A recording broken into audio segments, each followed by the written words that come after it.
certainly people have to recognize that by calling for the president's immediate resignation, they're also championing the vice president, obviously Vice President Pence, to lead this country. So if you have faith in the vice president... For 12 days. Or what is it? 10 days. That was necessary. 10 days. Therefore, I think that Rogan. Vice President's decision-making ability is very consistent with his constitutional responsibility, and we saw that displayed last week.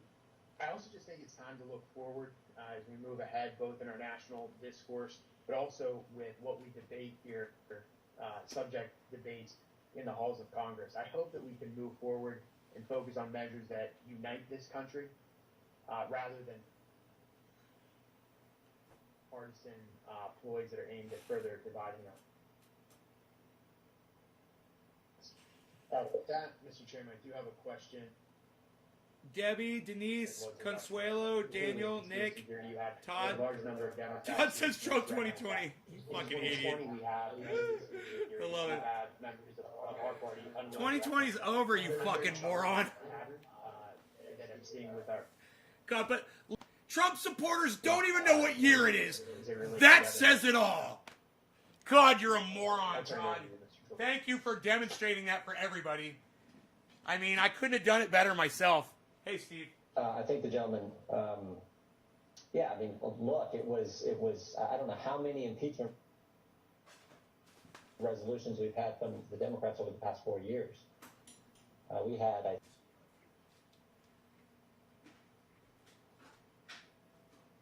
objected to more states than Republicans objected to last week. And that was all fine and dandy. But last week, you can't do that. And I would also... Dude, I'm dropping frames? Fuck me, dude. Really, in the morning? They didn't need anyone instinctively. Todd, I'm not a liberal. Another misconception. I'm an independent, you fucking idiot. Isn't that hilarious? You're wrong about two things now.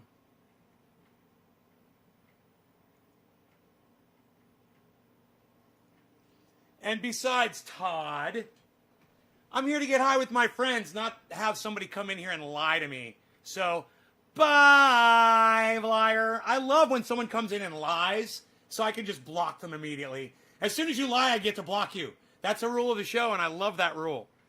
So, he says the election was stolen. That was a lie. You're blocked. Thank you for allowing me to block you so quickly. Keith, Melissa, hey honey, Steven, dropped a digit, yes. So apparently the FBI is warning officers on protests that will take place at every capital in every state. Do you believe it will get out of hand? Yeah, it might get out of hand. Yeah, but you know what? We've got plenty of warning.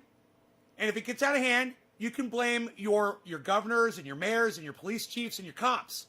Because they've been warned. And they have all the time they need to get ready for it. I wonder what they're all doing right now. I wonder if they're preparing. I wonder if they're getting ready. You know? They better be. Because, hey, if the FBI is correct, 100-202 says Trump is the worst president in American history. That's actually factual.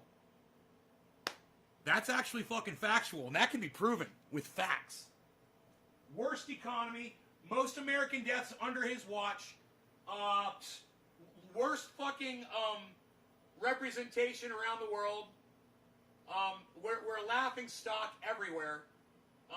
More infighting and division than we've ever had in the United States since the fucking Civil War.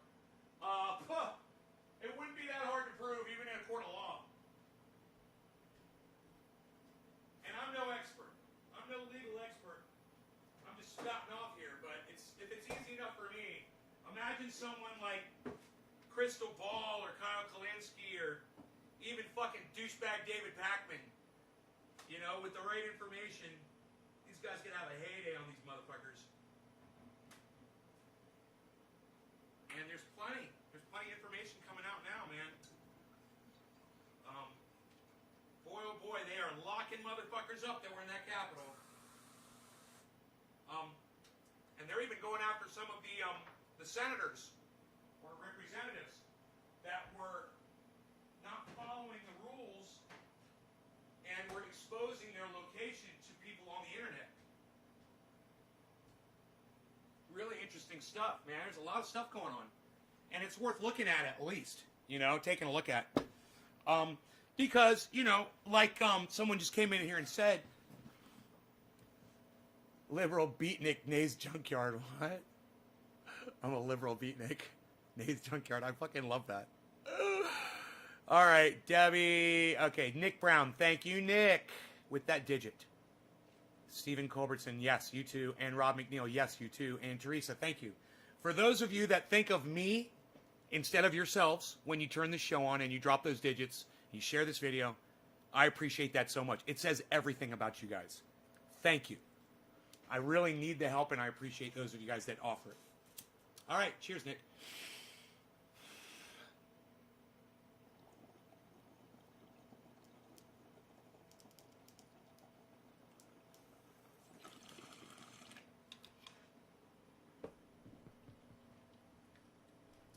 It'll be interesting to see how much time they give these guys in prison.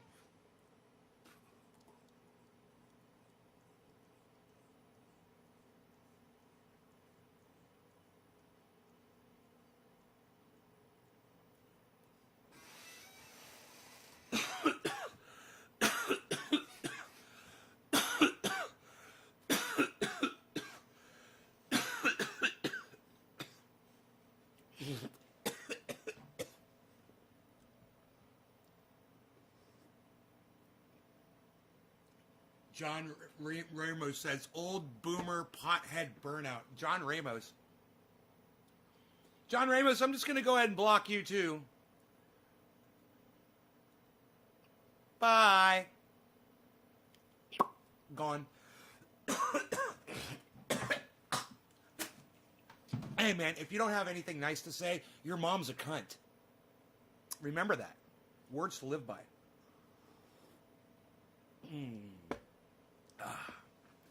Don't talk to Nay like that, John. Oh, 100-202, thank you. Wow. Somebody stuck up for me in the chat. Thank you, 100-202. Wow, man. I appreciate that. Yeah, man. You know, if I was on Ron Placone's or Jimmy Doors or someone, you know, or at least the chat was visible, and somebody talked some shit, let me tell you something. I've literally paid money to fucking super chat a troll. Literally paid money to do it.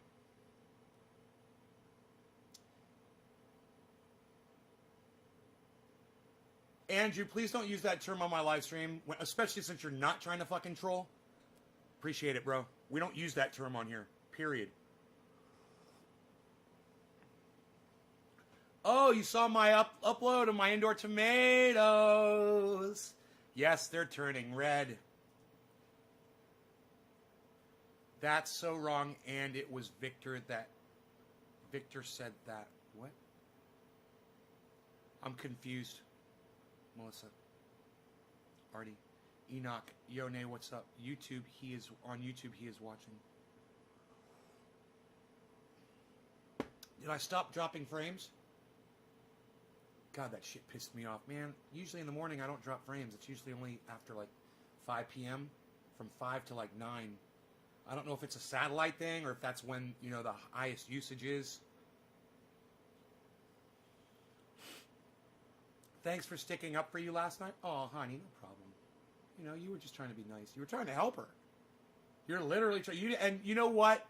It's not your fault, Melissa, because you don't know how subversive she can be. She is a fucking troll.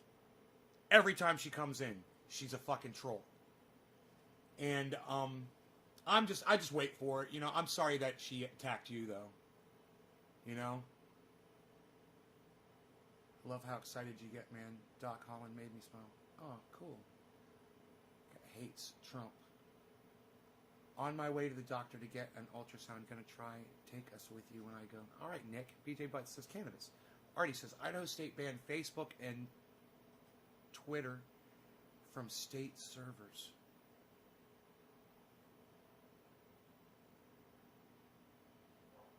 Artie, I think you've got that wrong, right? You have that wrong? You have that wrong? I don't think Idaho could ban Facebook. Oh, from state servers. Oh, okay. Well, that's probably not. That probably doesn't mean shit. I'm sure Facebook and Twitter are all over the place. You know, not just state servers. They're probably run on private servers, too.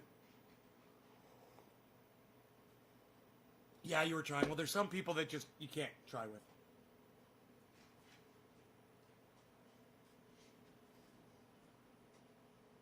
I loved the video you uploaded. A conversation with myself. Oh, Enoch, thank you. Yeah, I don't get a lot of play. I don't get a lot of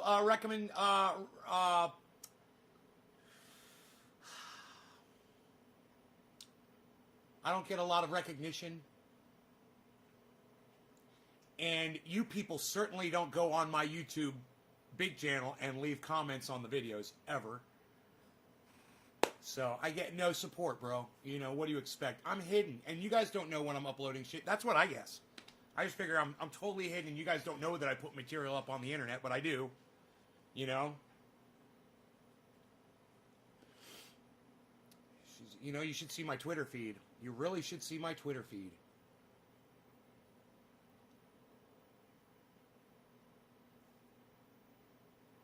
Thank you, Doc Holland.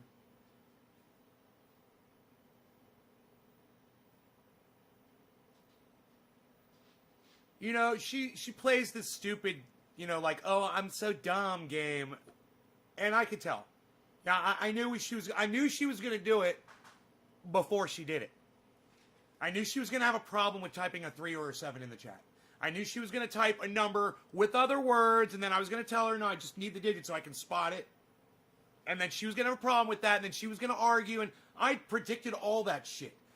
The only thing was I didn't say anything when she came in the chat because I don't want to attack people or single them out or anything. But, man, she always brings the rope and hangs herself, and I have no control over that. You know, I can't stop her from mouthing off at you. I can't even stop me. You know, I was thinking about it this morning. I was looking at myself in the mirror, you know, doing my hair and my beard. And I was thinking about the show, and I thought, man, if I could be like Crystal Ball and Sauger, you know, and Kyle, because I was watching Crystal Ball. I was watching The Hill Rising. And she was critiquing herself, which I was very interested in. You know? She went back and looked at a video of her from several months back where she had made some comments, and then she was doubling down in some places and then in other places saying maybe back off a little bit. She was talking about a coup months ago, but she was talking about a coup from Russia. And she's like, oh, I thought you promised me a Russian coup. Where's my coup? And then she was like, yeah, you know, hindsight's always 20/20. I probably shouldn't have said it that way. She's critiquing herself that critically. And I'm on here calling people cunts all day. You know, and I got to thinking about it, and I'm like, I wish that I could conform. I wish I was a conformist on YouTube. I'd be so popular.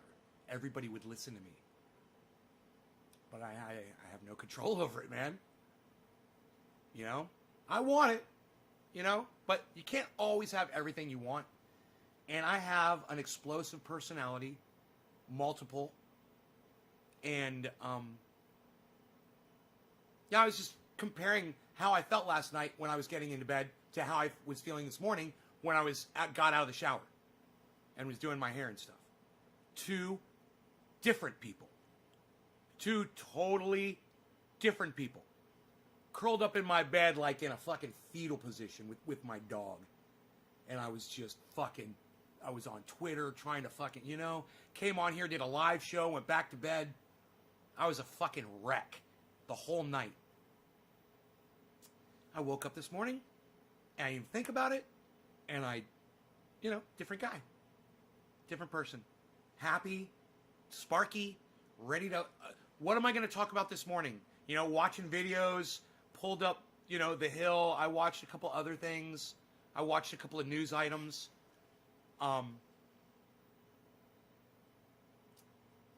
And didn't have the feelings that I had last night. Is it kind of weird that at night I can feel more depressed than in the daytime, in the morning? Literally, two different people. You're sorry I deal with this? Hey, it ain't that bad, bro. Right? It ain't that bad. It's just, it's not that bad. When I think about the suffering in the world, bro, and I think about my fucking personality malfunction, oh, I can't control myself on my live stream. It's, oh well, you know, hey, at least I can, you know, entertain people and bring some joy to the world. So it's, you know, I'm not really complaining right now. I'm just kind of saying I was thinking about it. And I'm not looking for sympathy. Because what I have going on in here allows me to do all the things that you guys see me do. And some people think that's pretty neat. You know? Chemtrails. Right, Artie? Juan says, strange times we're living in. Well, predicted, Juan. Predicted by me. I just had no idea how much it was going to weigh on me. I used to tell people, oh, I'll be up on my mountaintop looking at humanity as it collapses, laughing and laughing and laughing. I'll have my water and I'll have my power. No, it's not like that at all. Because it's starting. It's happening right now. You guys might not realize it, but I do. Being an older person, I have a longer timeline and I can see the downfall. And it's not enjoyable. I thought it was going to be enjoyable, and I was wrong. You know, I still hope that Guy McPherson and I are wrong, but every day, man, when I take a walk out with my dog, that reminds me, I got another fungi. Look at this one, guys. You guys are going to love this.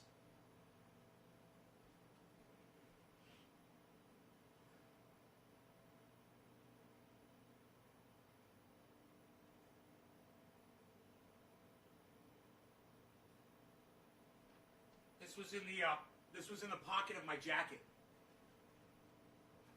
When I went for a walk with my dog this morning, I found this on the ground. Now, these are all over the place. It's moss.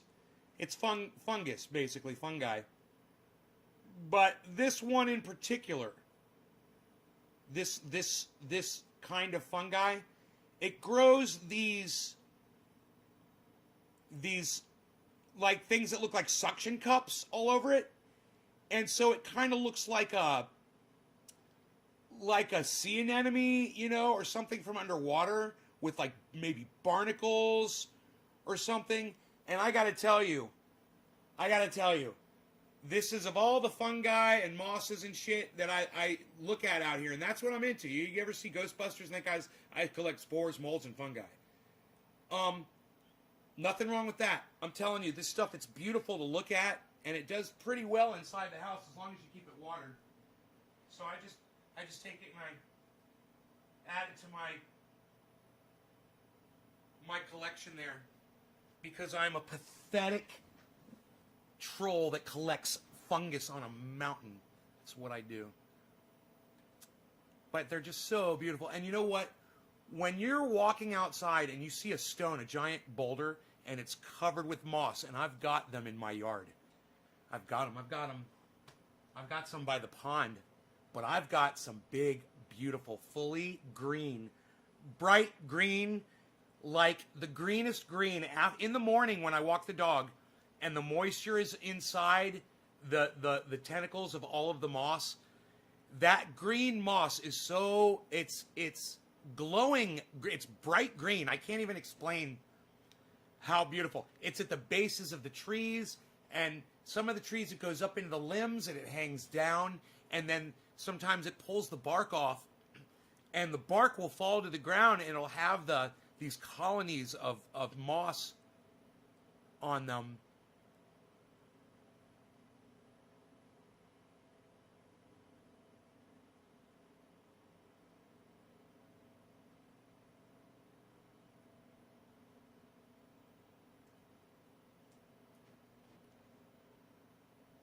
Right, Teresa? Right, Karsten? Under the ground, that's so interesting. And they're beautiful to look at. I was just thinking about the pictures 2 weeks ago. The rocks were green. Yeah. Yeah. And you just got to remember, to water it every day. You got to put water on them every day. I've got one colony, I think it's dried out and died.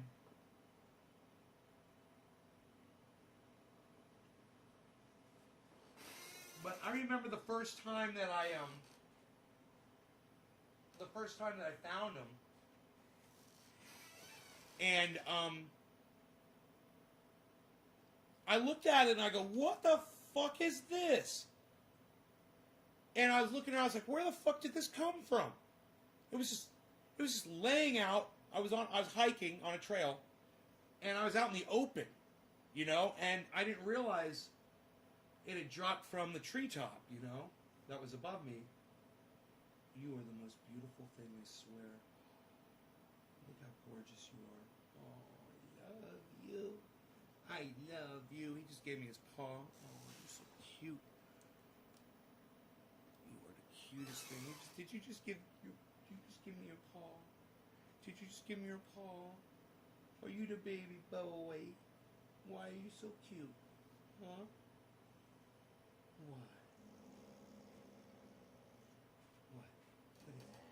What is it, baby? What is it, baby? What? What is it, baby boy? What is it? What? What? What is it, baby boy? What is it, baby boy? Brandon, what's up, buddy? My dog is the coolest fucking dog, man. He is the greatest. You're the greatest. You know that? I want to pick you up. Can I pick you up? Can I pick you up? I'll put you up here. Come here. Come here. Come up here with your daddy. Let me pick you up. Come here with your daddy.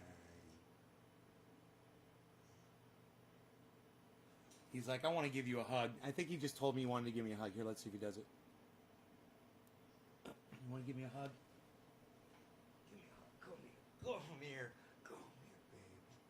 Come here, give me a hug. Oh, that's a good hug. Yeah. What's up, baby boy? What's up, baby? Why are you so beautiful? Why are you so beautiful? Huh? Look at the way he looks at me. You're so cute.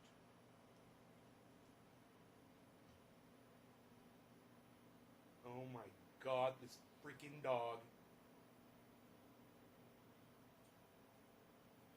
What happened to viewer count? Oh, it's, who knows? I don't even know how many people are watching right now. And there's nobody talking, so I figure there's nobody here.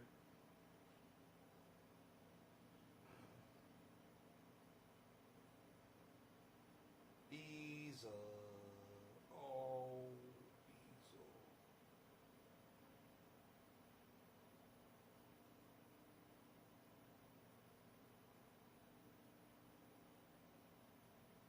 Oh, Beezle. I'll get on the couch with him, and he'll lay down with me, and he'll just, Beezle. Beezle. Beezle. And he'll just, Beezle.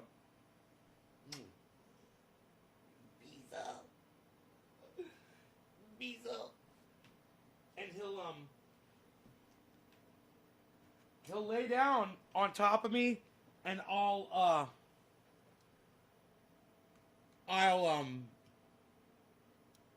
sit there and, I'll pet him and stuff while I'm watching TV, and he will fucking fall asleep on top of me and just start snoring. It is the fucking cutest thing.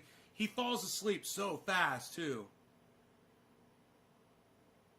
I posted colors to appease my ADHD, and you thought I was trolling. I wasn't. Brandon, Yeah, well, I don't give a fuck about your ADHD, bro. I'm doing a live broadcast here. You know, and I'm sitting here talking to a bunch of other people. You understand that? What you did was rude and childish. And what you just said to me as to appease your ADHD, are you fucking kidding me? You sound like a fucking idiot.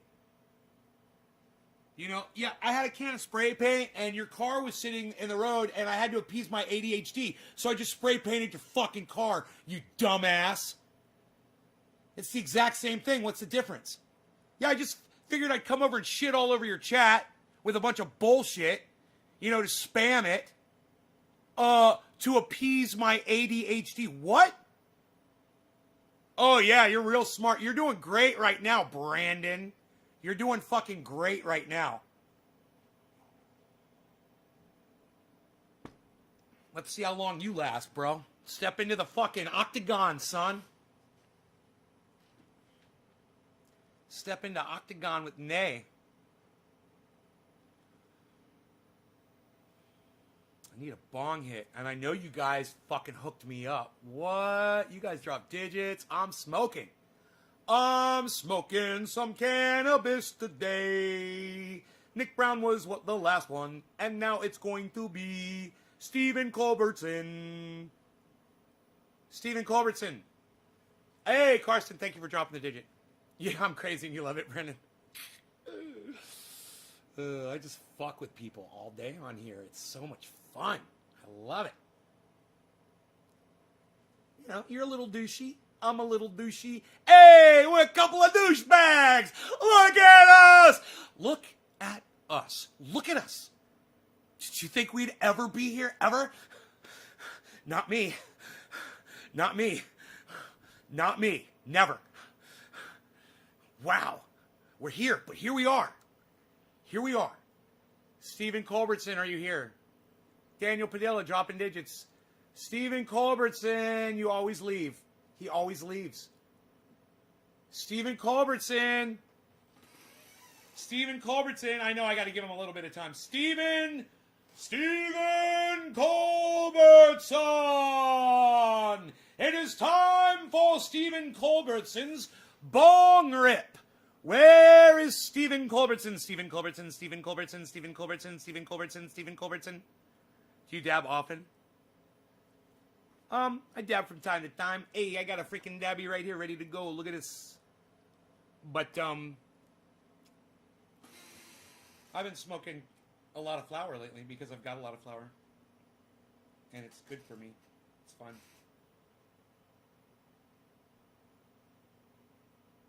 You know, when people say that they can't smoke cannabis and all they smoke are dabs and it's ruined smoking cannabis, I can understand if you don't like, you know, maybe there's a smoky taste or something that you get.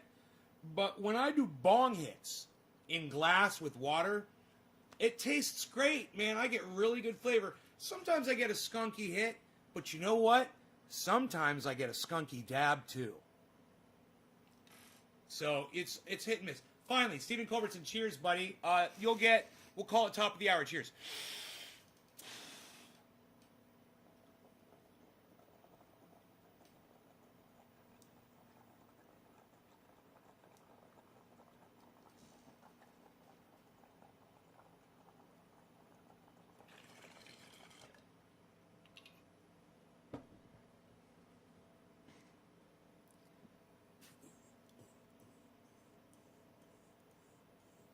Should I check and see how many people are watching the show?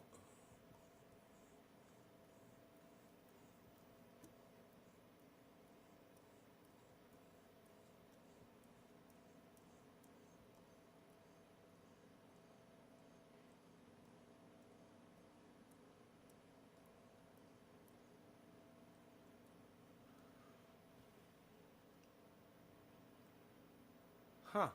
Dude, I am a danger to myself and all of humanity. I'm losing my ability to think. every day, man, I do something. It just doesn't make sense to me. And I'm like, why did I do that? Why did I click on that? I know what I was supposed to click on. Why did I click that? Okay, I got the number. I see what it is. It's better than nothing, man. All of you people here, it's better than nothing. Calm that helps me as well as depression and mood swings. Magnesium. Huh. Well, let me tell you, Brandon. When I get depressed, it's not that bad. I can deal with it. Usually I'll do a live stream or I'll go to sleep. Or I'll give my dog a hug.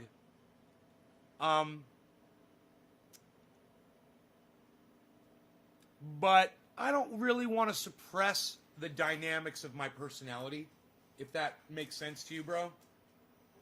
I've tried that before. Kind of personal, long story. Not going to get into it because there aren't enough people interested in the things I have to say, obviously, today. But let's just say it didn't work for me. Yeah, I had to go back to being unaffected.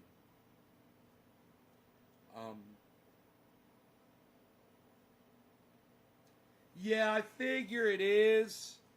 But if it works at all, it's got to have an effect on... I don't want to be sedated, bro. Do you understand that?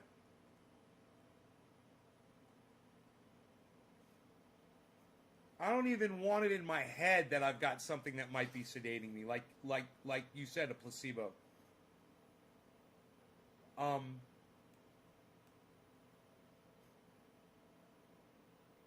It sounds interesting, and it might be just the thing I need to be, like Crystal Ball, and then it's not really me anymore, is it? Yeah, I talked about it the other day. I said I could shave the beard, cut my hair, and just be that guy that tells you the news every day and then gives you a little bit of my personal insight on the news. And I would probably blow up and be huge, and I wouldn't curse, and I wouldn't interact with people at all. I would just upload segments, and I see people do it. I could do that. I don't want to do it. I love sitting here talking with you guys, and I just thought that you guys would love sitting here talking to me too, It's like I love the Jimmy Dore show. I love it. But you know what I love more? Is when Jimmy Dore does a Zoom chat and he's interacting with you, which he doesn't do on his show. He doesn't interact with the audience. Imagine if I was Jimmy Dore and you were me right now, and Jimmy Dore's sitting right in front of the camera just like this, relaxed, doesn't have work in front of him. Some kind of an insect on me, but I can't tell what it is. Is it a spider? I think it was a spider. I think it just dropped a web. Went down. I don't want to kill it. I like little baby spiders.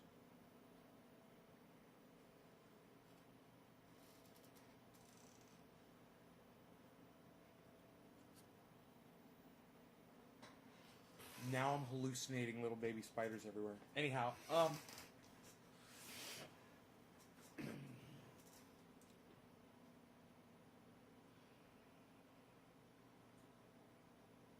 for me, that would probably be like the most exciting thing, to just be able to sit there and talk to Jimmy Dore and just have a conversation with him and him read my comments back and shit, because he says things that I totally agree with, and he inspires me, and it clicks in my brain. And God, man, it's like,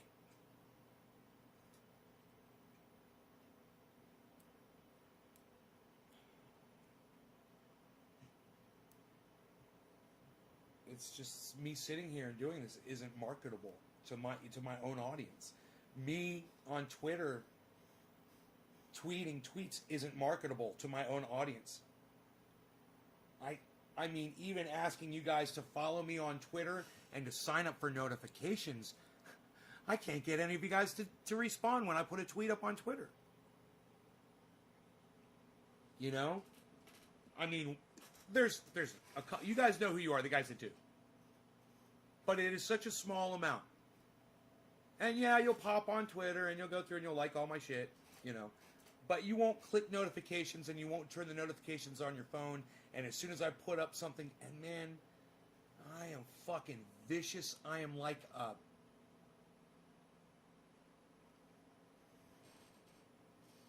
a fucking laser beam on Twitter. Do you know, let me give you some of my best stuff.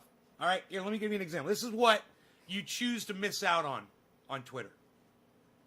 Somebody posted a video of a manatee in Florida swimming underwater.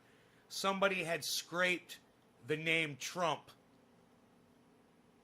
They'd scraped the algae. There's algae on these things, and they'd scraped the algae off of the back of the manatee so it said Trump in big block letters. And there's this, you know, if you follow me on Twitter and if you go into my tweets and comments and you go through it all, you'd know about this and you'd see it. And you'd be interacting with it, and you'd be typing, and you'd be talking to people. You'd be telling them about how great I am, that they should come watch my show. You'd be agreeing with me, and you'd be saying, you guys have a problem with facts, and you'd be interacting, and you'd have stuff to do, and it'd be fucking awesome, and we'd all be there, and it'd be fucking great. And it would be like fucking rainbows, and puppy dogs, and unicorns, and fucking puffy white clouds, and blue skies, and fucking beautiful birds chirping in the background. It could be like that. It could really be like that. And I said, I'm from Florida. I said, manatees are covered with algae. So are turtles and any other slow-moving creatures in the fresh spring water that algae's on everything. I said, somebody probably used a toothbrush and just brushed off the algae. That's all it would take. You're underwater. You know, you take a little toothbrush and you brush off, and you brush the algae off the animal, and it says Trump. It'd take you 5 minutes, and the animal would probably be enjoying it. Like, oh God, that feels good. That feels so good. It's a giant animal. It's a beast. They get hit. These are animals that get hit by boat propellers and swim away. You can see the fucking boat propeller marks in their back.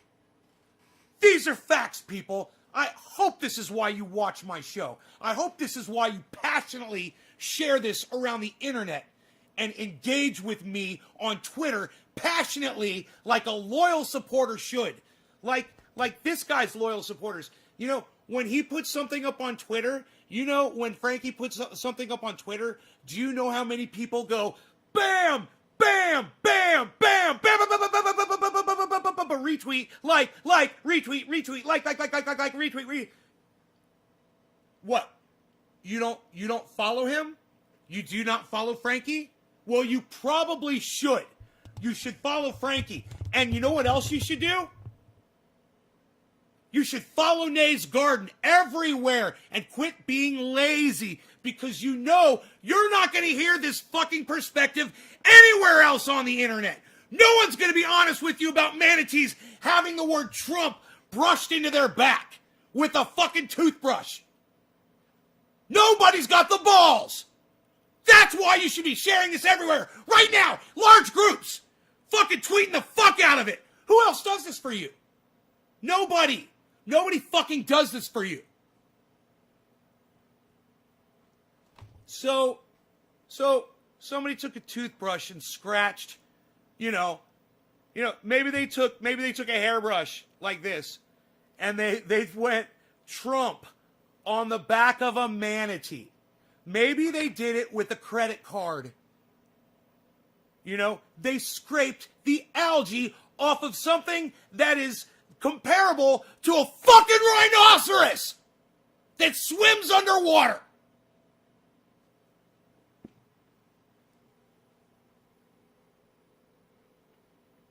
So I went on Twitter and I said, they could have just done this with a toothbrush.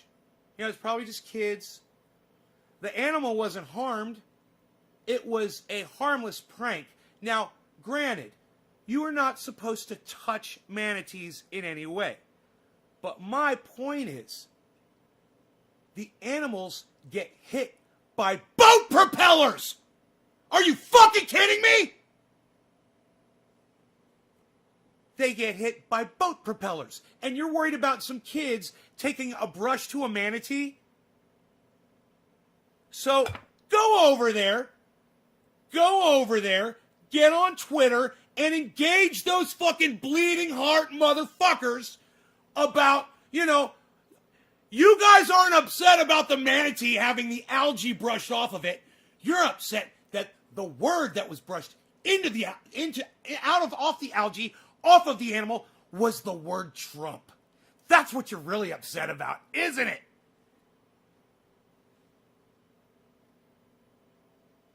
So I welcome all of you to come on over to Twitter and join me in the fucking hypocrisy over there of these people who literally think that that animal was fucking harmed.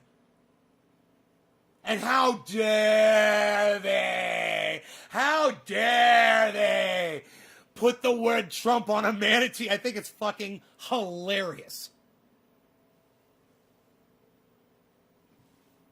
I don't encourage it, and you shouldn't touch a fucking manatee.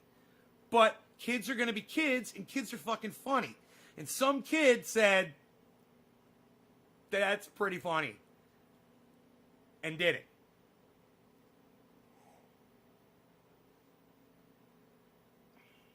You know, they may have even done it with a fucking rag. T-R-U.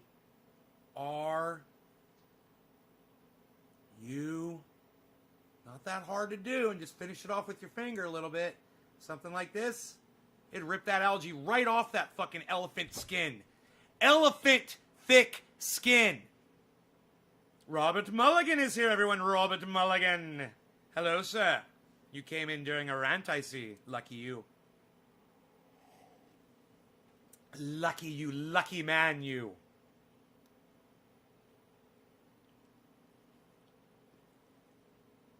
Daddy, catch up later. All right, take care of your kids, Brandon. Sucker. Oh, those poor kids, though. Oh, God. Could you imagine being born? Could you imagine being born anytime around this time? Right now? This is when you get your start. You get to start with COVID. You get to start with an American uprising at the Capitol. Oh my God. It bothers me so much. They did not know if the manatee was a Trump supporter. Right? Oh man, I feel sorry for all the kids today, man. I really do. It's not their fault that they're born, you know. And a lot of parents, they don't watch my show. I've been begging people to not have kids for years on my show, okay? It was my friend Robert Mulligan who taught me about population. It was Robert Mulligan. He said, you know about population, man, on the planet? I go, no, not at all. He's like, let me tell you about it while I get you high for the first time in 5 years. And I proceeded to get high, and I don't remember anything about the population.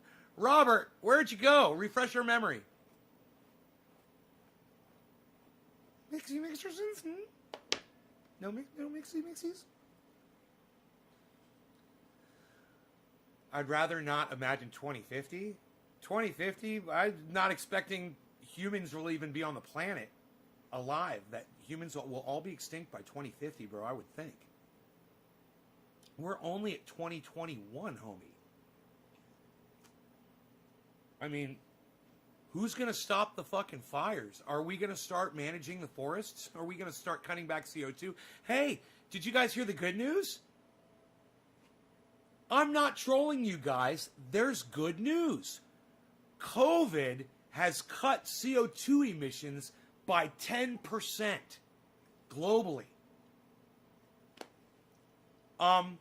I would love to have Dr. Guy McPherson on right now to tell us about that. Let me just see if I can contact him really fast. He's kind of hard to get to. Let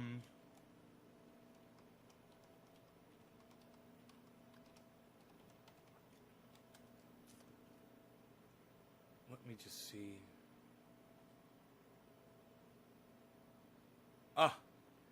Okay, his website is down.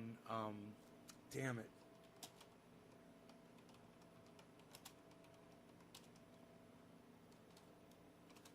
Let me see. Here we go. I got his Gmail. Yay. Okay. Cool. Let's send him an email. Okay? And maybe he'll respond.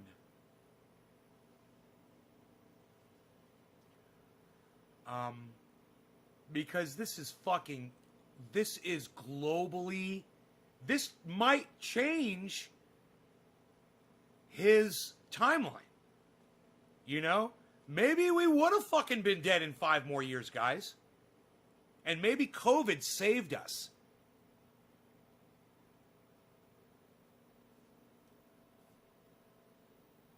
My magic spoon order's been delivered. I can pick it up in an hour and a half. My cereal has arrived. So later today, we're gonna try Magic Spoon Cereal Live. We're gonna have a podcast of podcasts. A podcast for all podcasts. All podcasters shall see. It will be the podcast of all podcasters. The podcasters of all podcasts. I'm winded. Whew. Winded. We lost Robert Mulligan, everyone. COVID saved us, man. Isn't this fucking crazy? Let's see if we can send him a message.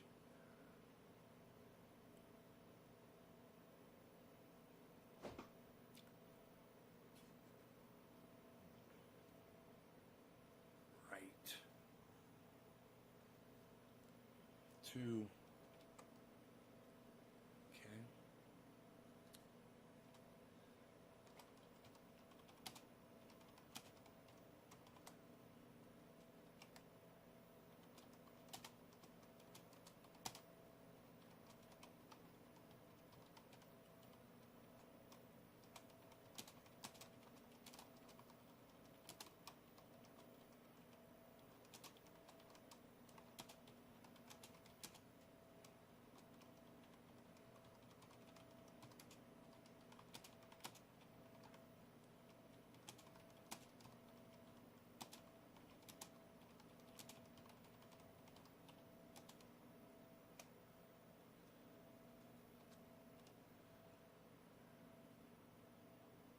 Okay.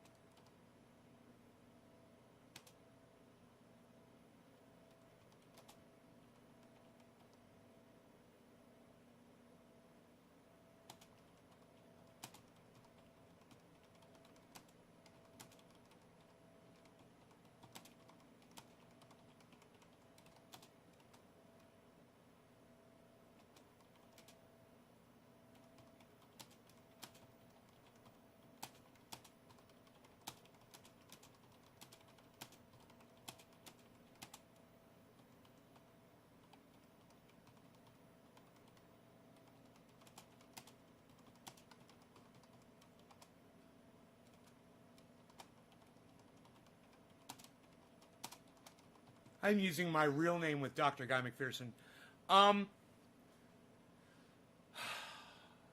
Told him who I was. I reminded him that he visited and chatted with us about cannabis.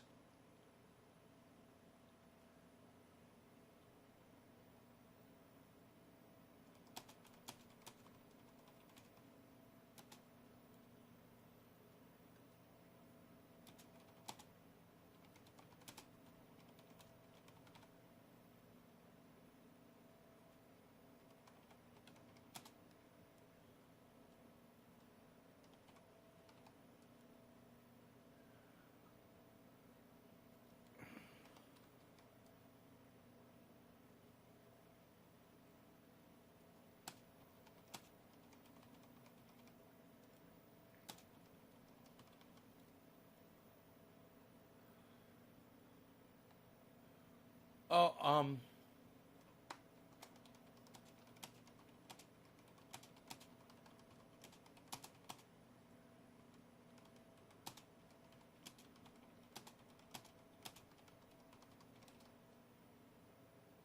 I'm gonna ask him. I don't think I've ever asked him for an interview, man. So I'm just throwing that in there. I'm just gonna throw it in there.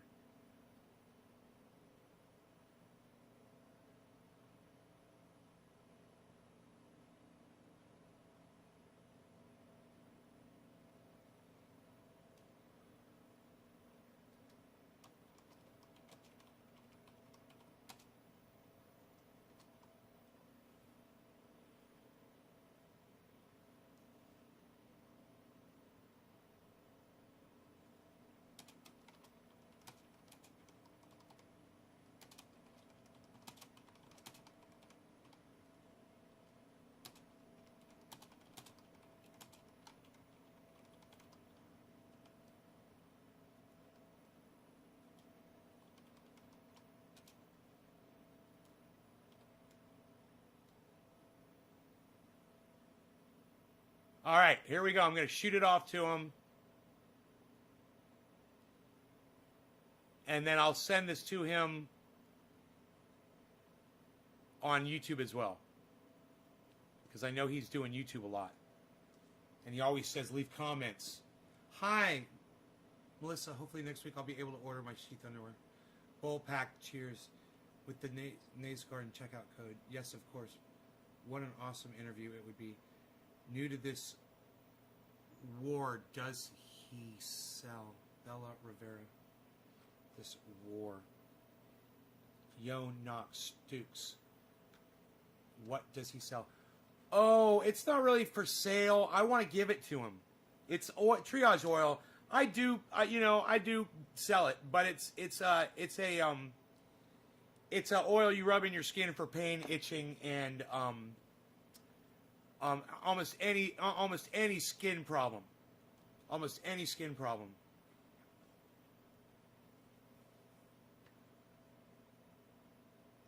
Let me see if I can just get over to his channel, and I'll just copy and paste the message to him on YouTube, because I don't know if I sent it to his correct email address. Maybe I won't drop frames while I load the stupid YouTube. Come on, YouTube. Okay, here we go. Now, we want to find his...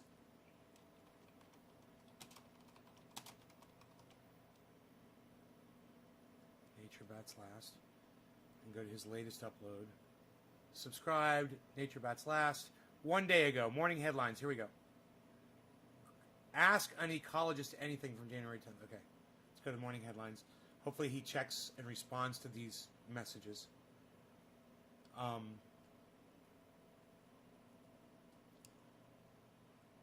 Compassion for all, awesome, well, I knew this, cheers. It's the best for pain. Oh, nay. That's for skin problems. I'm going to send you some pics with my health. Joining my skin. Okay, honey. Who you want to reach?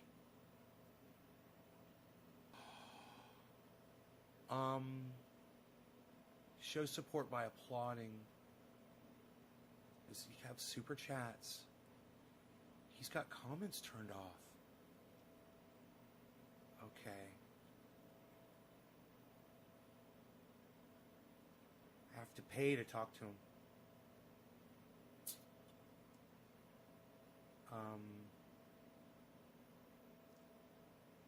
Does he have a message? I can leave him a message.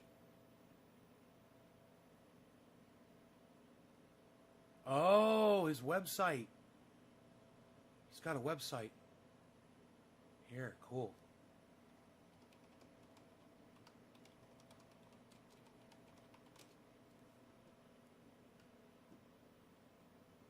He's going to be hopping off of social media. I don't know if he did that. Hey, Steven. All right, let's see here. Media, classified. Does he have contact? He says media.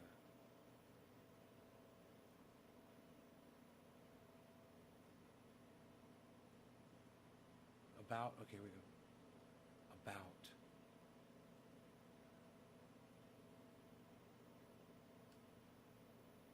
Huh. About. Let me just click on about. Let's see if there's a contact there. Please donate. I could donate. And when you donate, there's a memo thing. I can leave it in the memo. No. That was his email. We're good. That was good. That was his email. Good. Okay. No, I got him. So he might email me back. That would be very nice.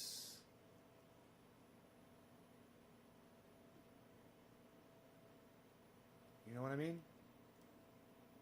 Great. Okay, cool. So I don't really have to do it. My dog is, the reason I'm sitting weird and acting weird, my dog is sitting here in front of me, and I was sitting with one foot. He crawled between my legs, so one foot was on one side of him, the other foot was on the other side of him. He had my whole body turned puff tough lefties. Yeah, man. Yeah, that's a lot of them. Here, let me get out of the way. There you go.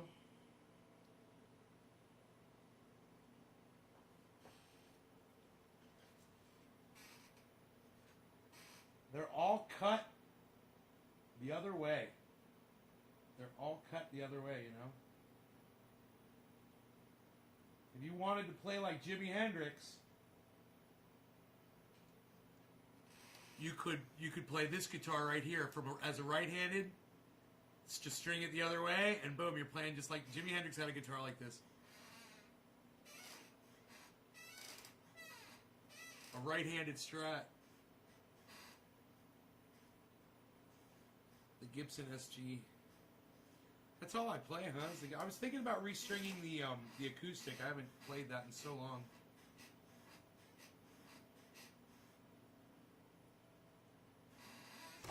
Whoa, everybody just calm down here. God, did he already... I was chastised by one of your fans for calling you Ben. He says, the drop... He wants to do a Zoom. When works for me? The drop in atmospheric CO2 was too minor to matter. On the plus side, the decline is aerosol masking. Let's see if he's ready now, man. I'll just send him a Zoom link if he's ready now.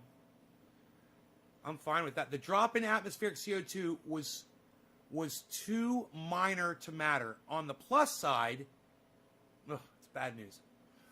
But he's saying on the plus side here. Hey, where did the email go? I can't believe he responded so quickly. The decline in aerosol masking is too minor to matter too. Aerosol masking. Oh, man. We've got so many things we're thinking about right now, you know? Let's see if I have enough bandwidth to pull off a Zoom meeting.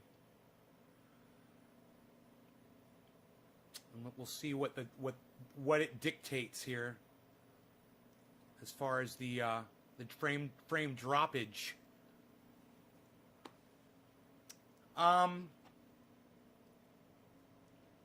You're using the computer audio, it says.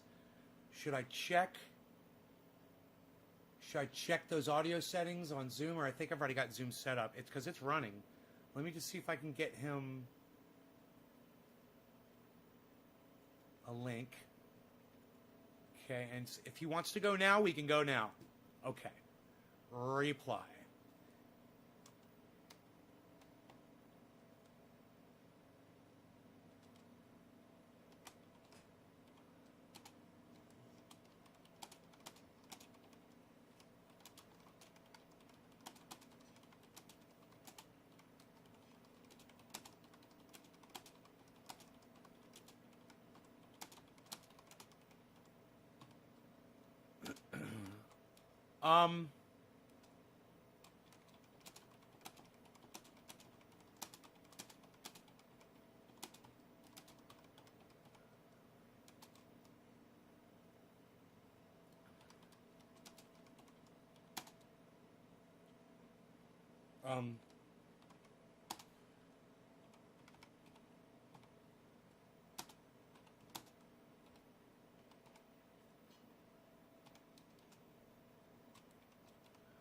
Okay.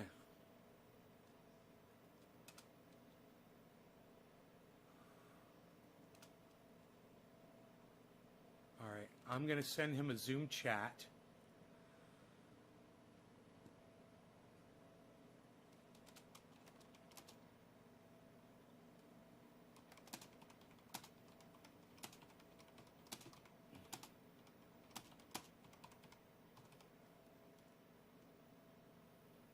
Okay.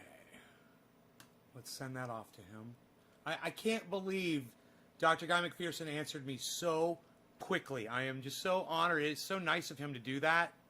And to know that, God, man, this is such important information to have access to. Okay, let's see if he responds. I'm going to try to do this on one screen. So I have to kind of do it differently. This is why I've been crashing, you know. Let me see if I can pull up the Zoom screen here. Okay, let me see if I can pull up the Zoom. I have to give him his pill for his ear. That reminds me. I only have to give him one a day, so it doesn't matter really when in the day I do it. Okay.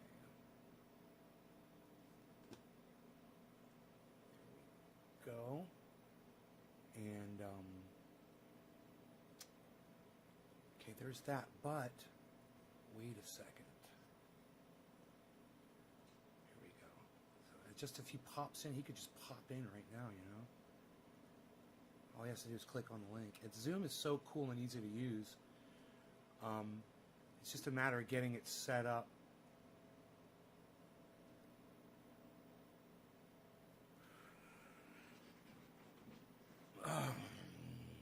I remember now I was chastised by one of your fans for calling you Ben.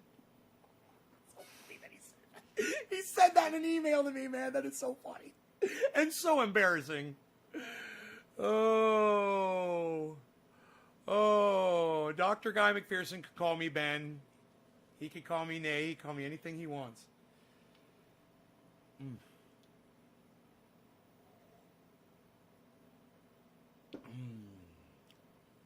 Man, if he were to pop in, I gotta make sure I have my audio up on my sounds and stuff.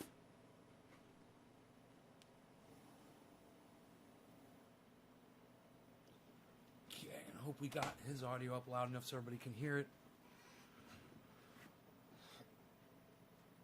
Oh. Do I have anything else open that I can close? Yes, I do. 33 people watching right now, guys. Thank you so much for that.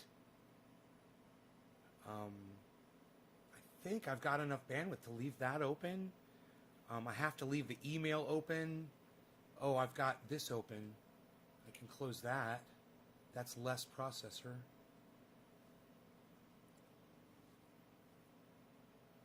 And, no, that's suit and tie and put on my reading glasses, good sir. Let me get your credentials ready, good sir. I might even just say, would you consider, I mean, I could very easily, probably spout off his credentials. But I would so much rather hear how he would choose to present himself personally and in what order, order of, who are you? Tell my audience, explain to everybody who you are exactly. You know? That'd be cool, man. Because, what I like is when you realize you ask somebody a question like that and they come and they say something like, well, I'm a human being. And you're like, oh, right, man.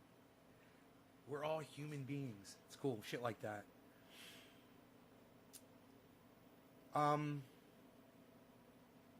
Man, I hope my mail went out to him. Let me just check.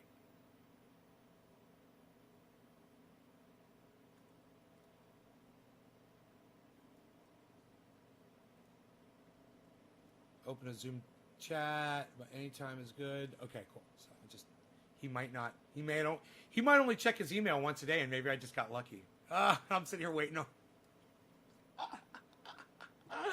I should be doing bong rips. What am I thinking, man? I need to do a bong rip. Oh, goodness gracious. I wonder who's next. Who's the next in line? Who's the next in line?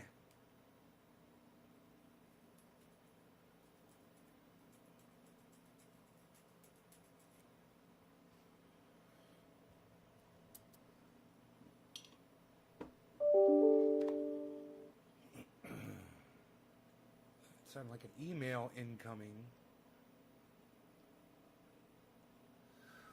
He's on a call. Okay.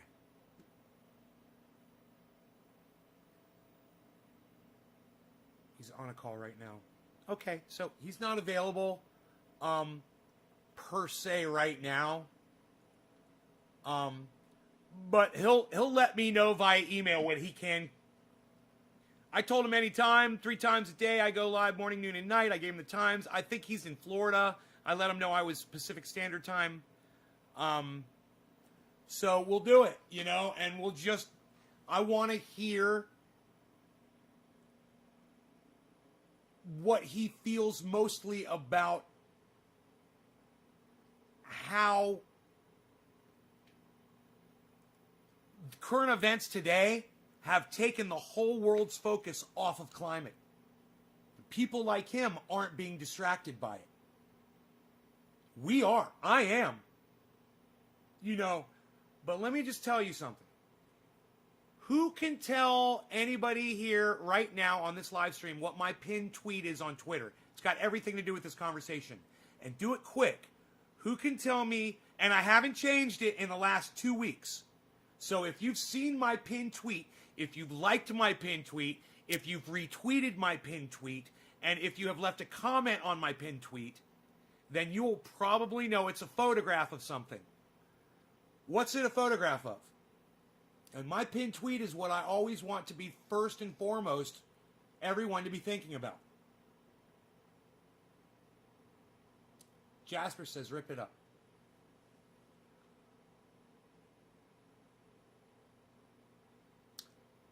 COVID-1. Nick Brown.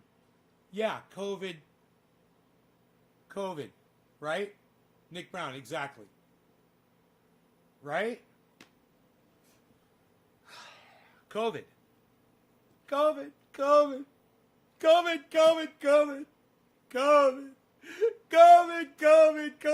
A plane crashes. 500 dead. They don't talk about that. All you hear is COVID. COVID after November 3rd. You won't hear about COVID anymore, I promise. Really? I love reminding the world of that. I love reminding the world that those words were actually said and that people acted on his directives after that was already said.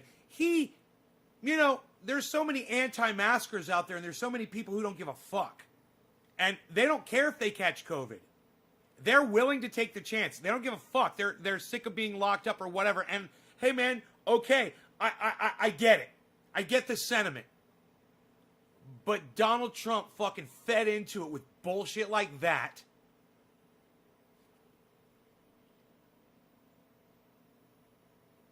Demonstrated that he doesn't give a fuck about our lives. Plainly.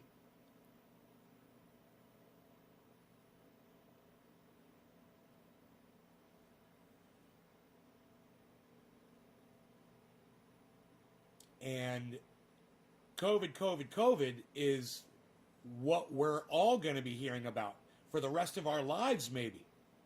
It's possible. It never goes away. It's just a thing that's always there. And you have to be careful because someone might die.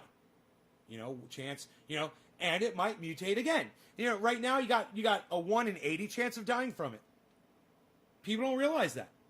You know, there's 80 people, and you're in a group you're at a wedding party, okay? And there's 80 people at the wedding, and they're all people that you know, for the most part, friends, some other people that guests and neighbors that you've never seen before. But there's 80 people. There's, you know, you got the people that are serving food. You got the people sitting around the tables, and there's 80 of you. And you're all in a big ballroom, and a guy walks in with a gun and just randomly shoots one of you. Is it going to be you?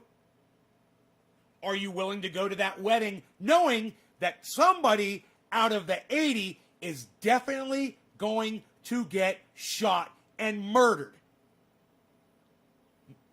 I don't like weddings. You know, not this guy. I'm not going to that fucking wedding. You know, I don't care if it's a goddamn Miss America pageant of the most gorgeous women I've ever seen. I don't care if it's fucking what were they called? I can't remember the suntan girls. I can't remember the Tropicana girls. What was it? I can't remember. Tropic something, whatever.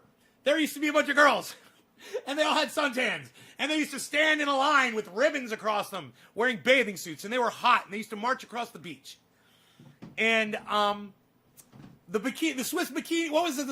Was it the something bikini team? Do you guys remember that? Was it the Swedish bikini team or something? Oh, I can't remember. I'm staying home. I don't give a fuck. I'm missing out on the Swedish bikini team. I'm staying the fuck home. I'm not taking the chance. I'm wearing my mask. I'm going to be careful. I'm going to try to avoid, you know, it's like I'll be out in my car and I'll be doing something, and then I'll be like, oh man, I should go do this. And then this has both happened to me. Okay, both of these things. Where I'm like, oh, fucking COVID, dude, what am I thinking? I'm not going to go around and just do stupid shit around a whole bunch of other people. I've got to go home.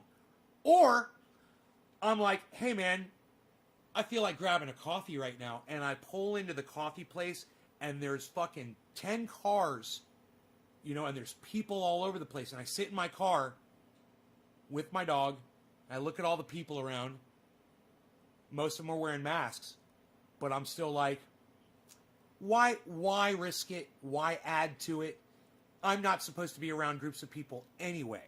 And I pull my car out. I don't even turn it off and go home. I've been in both of those situations and I've done that. So it's changed my life. And I'm sure it's touched yours as well. And, you know, it can get...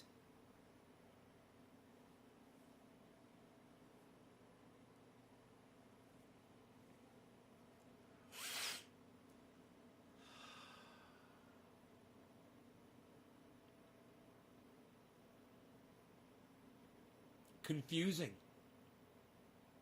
It can get confusing because what's more important to you, your freedom or protecting people? And for me, it always goes down to protecting people. I'm willing to give up some freedoms. Hey, press number 1 if when you get in your cars, you wear a seatbelt. Press number 1 if when you get in your car, you wear a seatbelt. Press number 2 if when you get in a car, you make sure your passenger's wearing their seatbelt too.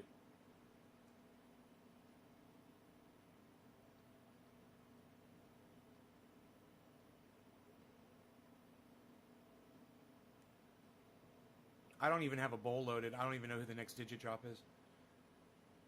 Karsten. There's Karsten. Karsten, you're what I got as far as digit drops go. So you guys are willing to give up a little bit of freedom to be safe. You know, press number 4 if when you ride a motorcycle, you wear a helmet. And you know, press number 5 if you live in a state and you wear a helmet where it's you don't need to wear, you're not required to wear a helmet, but you wear a helmet anyway because you know that if a car hits you and you fly off that fucking helmet, you fly off that motorcycle, you might hit something head first. And you've seen my helmet and the way it saved my life as I sit here and still talk to you today. Right? So we're willing to give up personal freedoms around driving vehicles and around, right? That's because someone could die. there's a chance that someone could die. You could hit somebody, on your motorcycle and fly into a fence. Happened to my friend. Get hit by a school bus. Happened to another friend. Hit a sign. Happened to another one of my friends. He died. You can hit someone head on like I did and survive. And that's all just driving.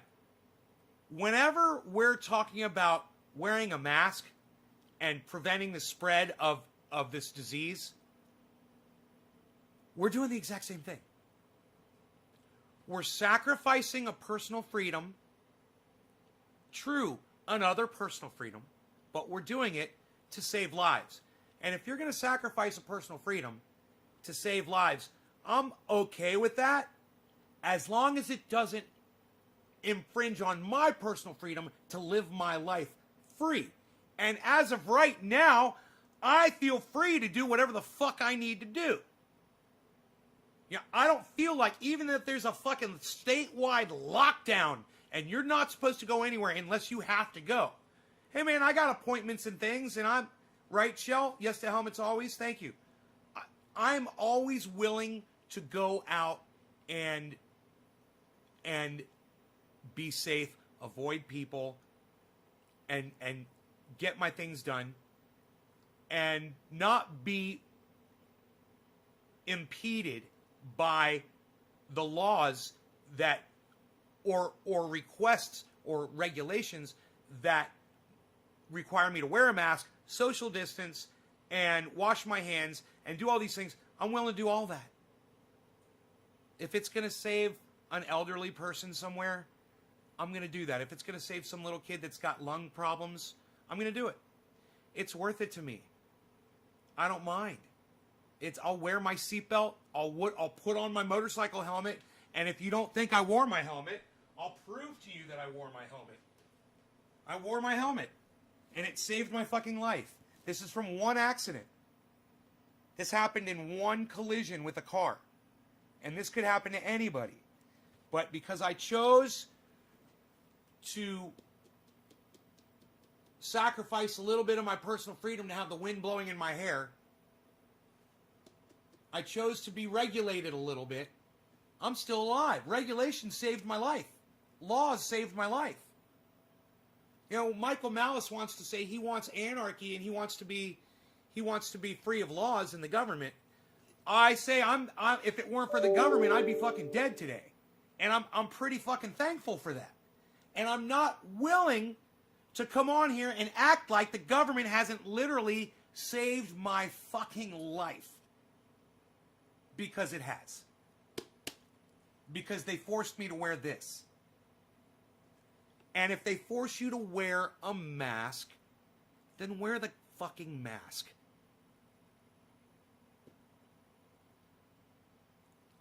Because it might not be your life you're saving, but it might be somebody else's, and you should give a fuck.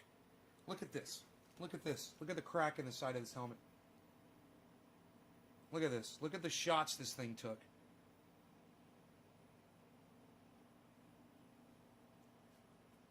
The amount of force that it took to crunch this helmet, we could probably contact Shoei and ask them, how much force did it take? How much force did it take to crack that helmet like that? And they would probably know, because they take these things and they put them in vices and they see how much pressure they can take before they do this. That's how much pressure would have gone directly on my fucking head.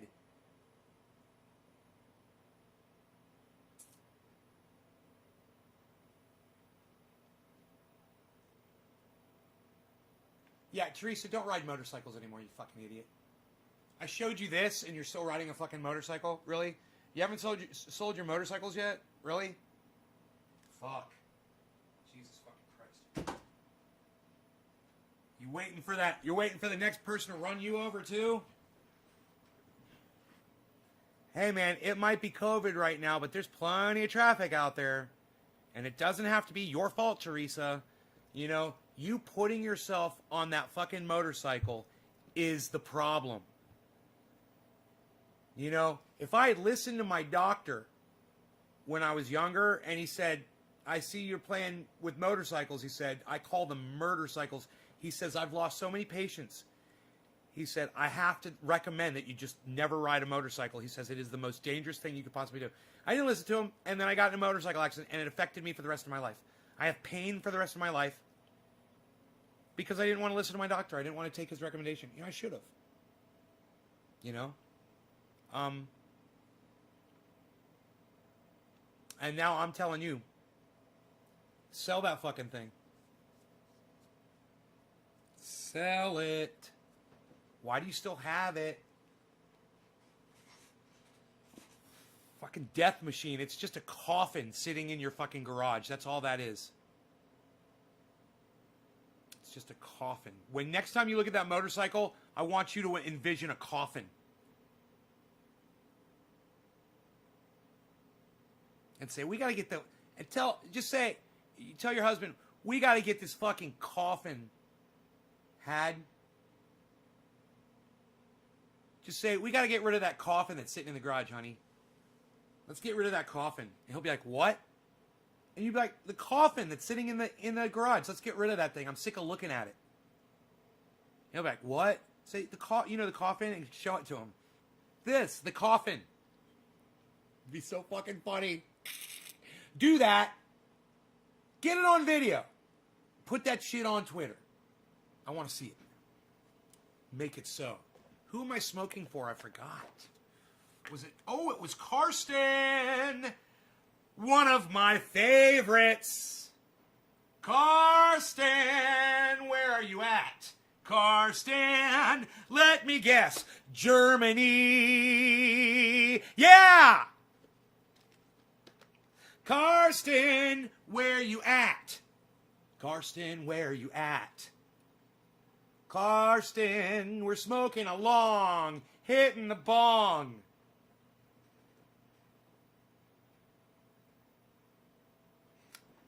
You guys know about my, I bet you don't, know about my sponsor down here, sheathunderwear.com. Check out code NADESGARDEN, I'll get you 30% off your order. I forget to tell you guys about it because I don't even feel my underwear. They're so comfortable, and I love them. Ladies and gentlemen, get 30% off your order at sheathunderwear.com with the checkout code NADESGARDEN. And these people send me free underwear, and it's the most comfortable thing I've ever worn. And that's really, to put it gently, try wrapping yourselves in sheathunderwear.com. Check out code NADESGARDEN.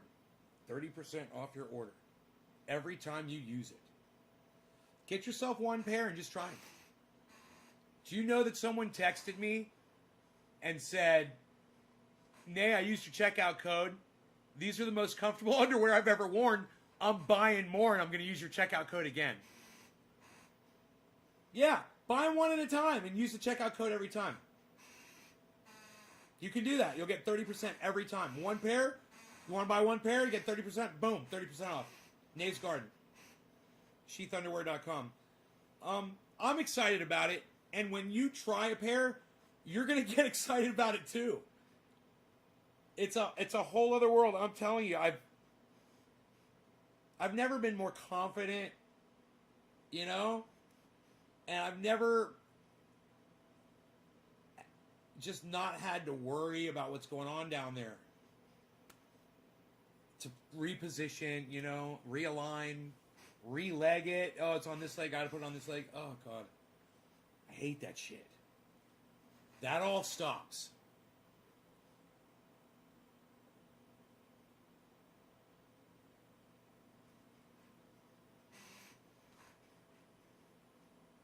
Just nice to have some support, folks. You know what I'm saying? You guys know what I mean when I say support. You guys support me on Twitter. You come to Twitter, at Nays Garden on Twitter. You retweet me. You like the tweets. You follow me. You set up notifications on your phone. So as soon as I tweet something, boom, you're there. You know I'm on Twitter. You know where I'm at. You're stalking me on Twitter. Yeah, stalking me on Twitter. All of you. like Nadar.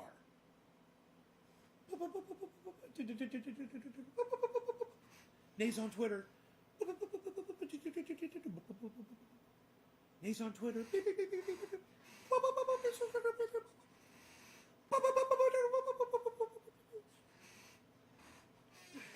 That more people don't support you. Karsten. Where's Karsten?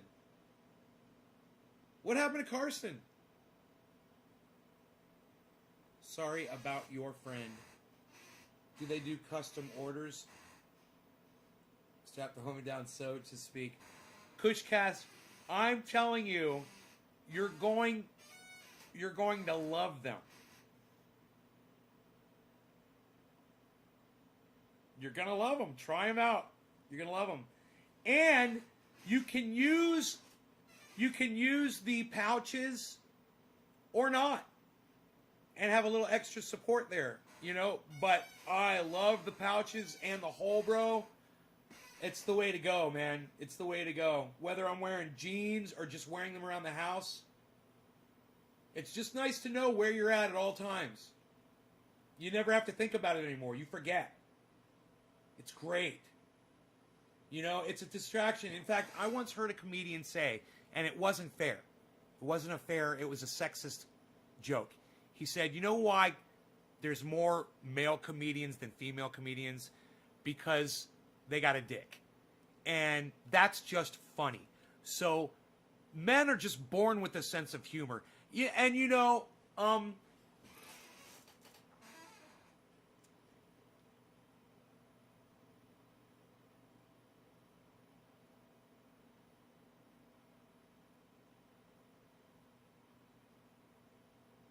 it's a sexist comment. It's a sexist joke. Does anybody know who the comedian was that said that? I'm trying to remember. So sexist.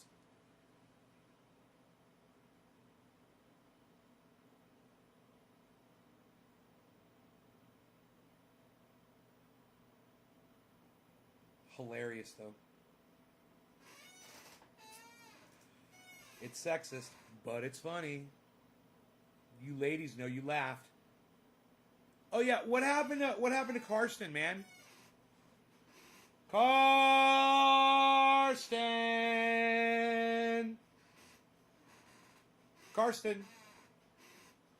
AFK. Karsten, I'm just gonna assume you can hear me, bro. I'm gonna do a bong rip for you, brother, just so you know. Cheers.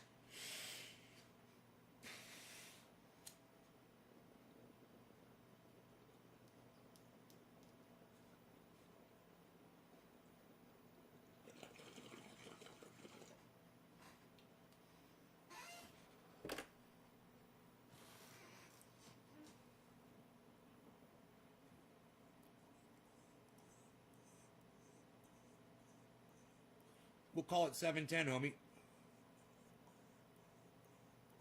Yeah, all right. Take care, brother.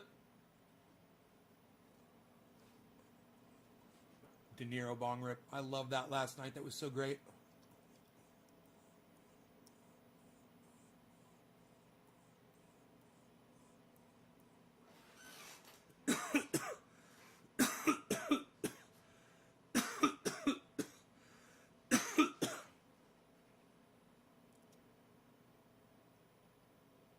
Should I, ooh, okay. I was going to say, should I check the headlines and see if anything's, I like to check the headlines before I leave. It's one of the things I like to do before I shut the show off. Ron Placone went live. What? Ronnie Placone went live just a few minutes ago. Whoa, whoa, whoa. Let's check that out.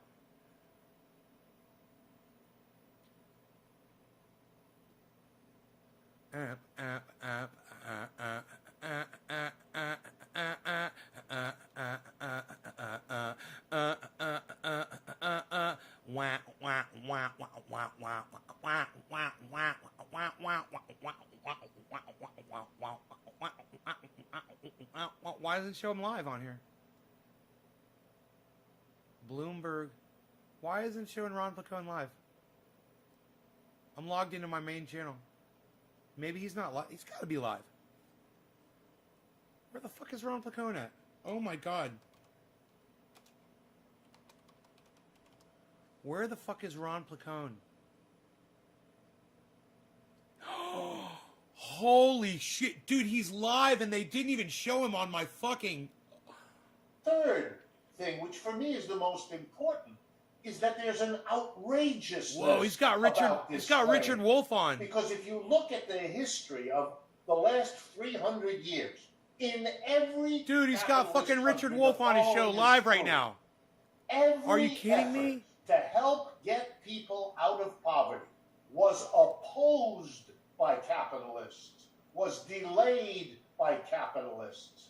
For example, we have in the United States and in many countries something called a minimum wage. Well, I can show you if you want. When the minimum wage was proposed in the 1930s in the United States, it was opposed by the Chamber of Commerce. It was opposed by the Business and Industry Association. Capitalists fought it.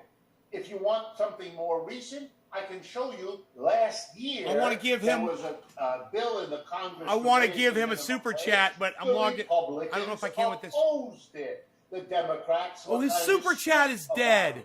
But capitalists have been fighting against higher wages. He has no super chat. A minimum wage, against subsidies for poor people, against welfare. Everything that helps poor people, capitalists have opposed historically. That's why there's something really disgusting about hearing today that the people who oppose the reduction of poverty now want to be given credit as if they, in their great generosity, did this thing. They didn't. It was the pressure from below. In the 1930s, for example, it was a coalition of the labor unions of America, socialist parties, and the Communist Party that together went to Franklin Roosevelt, the president, and pushed for minimum wage. It wasn't something capitalists thought up. It wasn't a gift that the capitalists gave. It was something pressured and forced out of them. Let's switch to 360 resolution. It'll clear it up for us. Over their opposition. You put all that together, and I don't think you can sustain the idea that capitalism reduced poverty. Vermont Bread Smith. I want to piggyback off of something you mentioned there. Jasper Jaguar. Coalitions you guys are running Ron Placones. You know, in the 30s, around the time, you know, we got a New Deal and stuff like that. Do you see those types of coalitions today, or do you kind of see a very fragmented society? I see a very fragmented society, but I also see that a fragmented society is slowly, and boy, do I regret how slow it is, but it is slowly figuring out what you just said, that the disorganization, the fragmentation is allowing things to happen that are simply unbearable, unjustifiable. I mean, I'm going to give you two examples, you know. Over the last 10 months, life has been very, very hard here in the United States, and of course not only here. We have had the worst disease in a century. The last time we had a virus like this was in 1918, literally over 100 years ago. And we've had a government and a private sector that weren't prepared for this virus, although they should have been unable to contain this virus, although they should have, and are now messing up the vaccine process in a way that is unjustifiable. Look at these failures. Don't pretend that they weren't that. The countries that have done better on this disease than we are. I'm gonna Venmo Ron Placone. China, South Korea, Taiwan, Vietnam, Cuba, capitalist countries, socialist countries, countries with many fewer resources than we have. There is no excuse. Look what is happening. It is very serious. Over the last 10 months, here I'm going to put my economist hat on for you. Over the last 10 months, roughly 60 million Americans have had to go file for unemployment compensation because they've been out of work for some or all of those 10 months. During the time, and remember, when you're unemployed, even if it's only for a few weeks, you use up your savings, you lean on the people in your family to help you out, maybe your relatives, maybe your neighbors, maybe your community. You use up whatever reserves you have to get through this awful experience.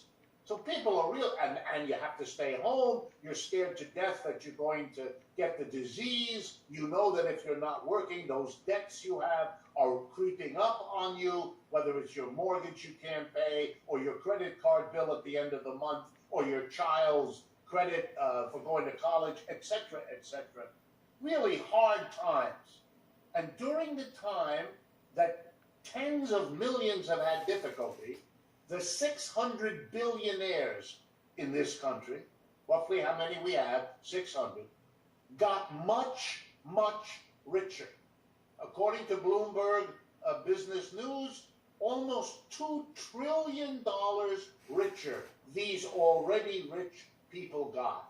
What kind of a society would put the majority of its people through a really hard time while those who are the richest amongst us become much richer? No morality I know of, no ethics I ever heard of could justify, just on the most basic human solidarity notion of any kind of moral, to allow this, if we don't get involved, if we don't stop our fragmentation, this kind of horror show will go on. And by the way, not the least outgrowth of this kind of pressure on the mass of people shows up in a weird government like that of a certain orange-haired person, or weird moments like what happened at the Capitol on January 6th. These are themselves a collection of symptoms that you've got to be blind, deaf, and dumb not to realize that the system we're living in is either falling apart or blowing up, and that we better do something about it. So, I have a couple questions. One is kind of more like big picture, and then one is kind of more in the contemporary sense. So, what you call for in your work, and you've been doing this your entire career, is a big shift from the status quo. So a question that I'm sure you get all the time, that I get all the time, is, well, how would a transition like this happen? How would the United States transition into a more socialist or social democratic society compared to what it is now? How do you address that? Well, you know, there's a lot of ways, but rather than speculating or giving you some idea of mine, let me give you an example recently of a society that had a significant movement to do that. And I'm going to be talking about a country not that different from us, the United Kingdom, Britain, Great Britain. They have two major parties like we do, only there they're called the Conservative Party and the Labour Party, instead of Republican and Democrat. Okay, the Labour Party, the number 2 party there, and it's been the number 2 party for over a century. The Labour Party has a plan. Particularly under the former leadership, not the current leadership, but the leadership that was associated with a fellow called Jeremy Corbyn. You might think of him as the Bernie Sanders of Great Britain, or something like that. Okay, here was his idea. We are going to pass a law, he said, if we get to be the next government, if we win the next election, which they may, we're going to pass a law, and here's what it's going to do. It's going to say to every company in Britain, if you want to keep going the way you are, fine, no problem. But if you were to decide to change in any of the following ways, you close your business, if you propose to close your business, or you propose to sell your business to somebody else, or you propose to make your business into a shareholder business by going public and issuing shares, or if you move overseas, you make any of those basic decisions, the law is going to require you to give your own workers something called the legal right of first refusal.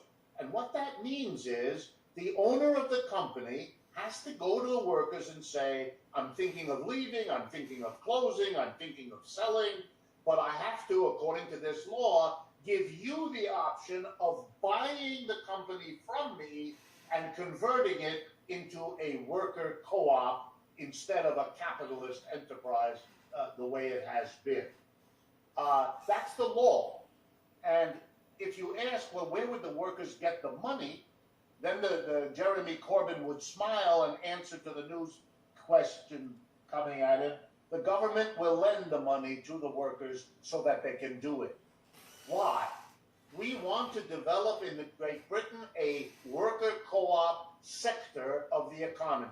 We want all over the country the British people to have a choice, which they don't have now, to see in the community businesses organized in the capitalist way, top down, owner, board of directors, and all of that, but side by side, enterprises organized democratically, where everybody has one vote and the decisions of the majority will determine what's produced, how it's produced, where it's produced, and how you pay different people. Everyone is going to see the difference in practice between capitalism and a socialistic worker co-op alternative. Because then, when everyone sees it, experiences it, then we can have a genuine vote of the British people. What kind of economy do you this, want? guys? You want a mixture of both of them? Ron's you got want a link. one kind only? But then it will And be a YouTube- democratic decision. YouTube won't You can't allow the do link. that if people have no experience still has it there. of what worker co-ops are like. That's What they're why like they to took work his in, what fucking they're super like to chat buy down. from. Oh my god! Okay, my answer That's to your why. question, let's Fuck. do that. Let's do that here. And by the way, let me give you an example you may enjoy from Italy, which has gone even further than this. And I admire them. They passed a law in 1985 in Italy called the Marcora Law, named after the Italian legislator Marcora, who pushed it through the Italian parliament. Here's what the law says. If you lose your job, you have two choices. Number one, you can get unemployment insurance, just like here in America. You file papers, you get a check every week to help you through the period of unemployment. But you can do something else. You have a choice. No such choice exists in the United States. And by the way, the bill was passed in 1985. It is still the law right now in Italy as we speak. The second option that you can choose, if you find 9 other unemployed people, at least 9, of course it could be more, to make the same decision as you, the Italian government gives you this option. We will give you the entire amount of unemployment insurance that you would have gotten week by week over a year's period of time. We'll give it to you and the 9 others as a lump sum right now on the following condition. You use it to start and operate a worker co-op enterprise. And people in Italy have been doing it. It's one of the reasons why Italy has more worker co-ops than any other European country. In fact, if you go to the Italian province of Emilia-Romagna, it's the area around the northern city of Bologna. Sì, molto bellissimo. Ho la Yeah. famiglia a Bologna. Okay. I got family there. Okay, 40% of the Emilia-Romagna economy is worker co-ops. 40, almost half. It's been that way for decades. You want to see the success of worker co-ops? Go there. It's right there. You don't have to speculate. It's not a utopian dream for the future. It's an actuality. We could. I won't embarrass your listeners. I won't embarrass anyone by asking whether you knew what I just said. Of course, most people don't, because that information is not distributed here in the United States, and that's no accident either. But here I am telling you, we have the ways to introduce a worker co-op sector of the American economy. We have the British idea of how to do it. We have the reality in Italy. We have the Mondragon Corporation in Spain, which has gone even further along these ways. We have plenty of information, plenty of models to move in that direction in this country. The only thing we lack is a political movement to make it happen. So, I want to ask you on the micro level then, one thing that you do not do on your podcast, which I really appreciate, you do not sugarcoat electoralism at all. You do not sugarcoat what Joe Biden is. But I wanted to ask you, what are some of the things we can push for realistically with this incoming administration that's, coming in whether we like it or not? Okay, let me be honest with you. I know personally some of the people that Biden has collected around him, and I know about the careers of others. Here's what I mean. The new Secretary of the Treasury, Janet Yellen, was a classmate of mine at Yale University. We got our PhDs in economics at the same time. We took the same classes. We had the same professors. I know what her education was because it's the same as my own. And I have followed her career ever since. I know Jared Bernstein. I know Heather Boucher. I know some of the people that he's gathered around. Nice people, good people, honest people. I have no quarrel with them as human beings at all. But there's nothing in their careers that has ever made them, at least not in public or in private that I know of, question the capitalist system. They're not willing to ask the question, could the problems we have and our failure to find solutions be something systemic so that we really have to change the system to solve them? Let me give you an example. The inequality that we have in the United States today, you know what it's like? It's like the inequality we had at the end of the last century and the end of the century before that. Inequality is not a new problem. It is an old problem that capitalism has failed to solve. We've had anti-poverty programs from here to tomorrow. Lyndon Johnson had famous anti-poverty programs. Kennedy did. Even Eisenhower did. They all promised that they would do something about inequality. And yet it is worse now than it was 50 years ago. It's worse now than it was 100 years ago. And that's not because people are bad or stupid or anything else. It's a systemic problem that people don't want to see as a systemic problem. So they fritter around the edges. They change a law. They do this. They improve education. Things that are nice in themselves, but they're not adequate to the depth of the problem. And that's my fear. So let me give you a concrete answer. One of the first things I would do is borrow something that worked in the 1930s, that Franklin Roosevelt did. He said, he gave a speech, and here's what he said. If the private sector of our economy is either unable or unwilling to provide jobs for the millions of Americans who do not want charity, who do not want a handout, they just want a job. They want to contribute, and they want to be paid properly for their contribution. If the private sector can't do that, then there's no option but for the government to do it. And I'm going to do it, he said. And he did. Between 1934 and 1941, he hired somewhere between 10 and 15, there are debates about it, 10 and 15 million civilian people to do civilian work. I'm not talking about the military, which toward the end was important. The civilian, he did that. He hired them.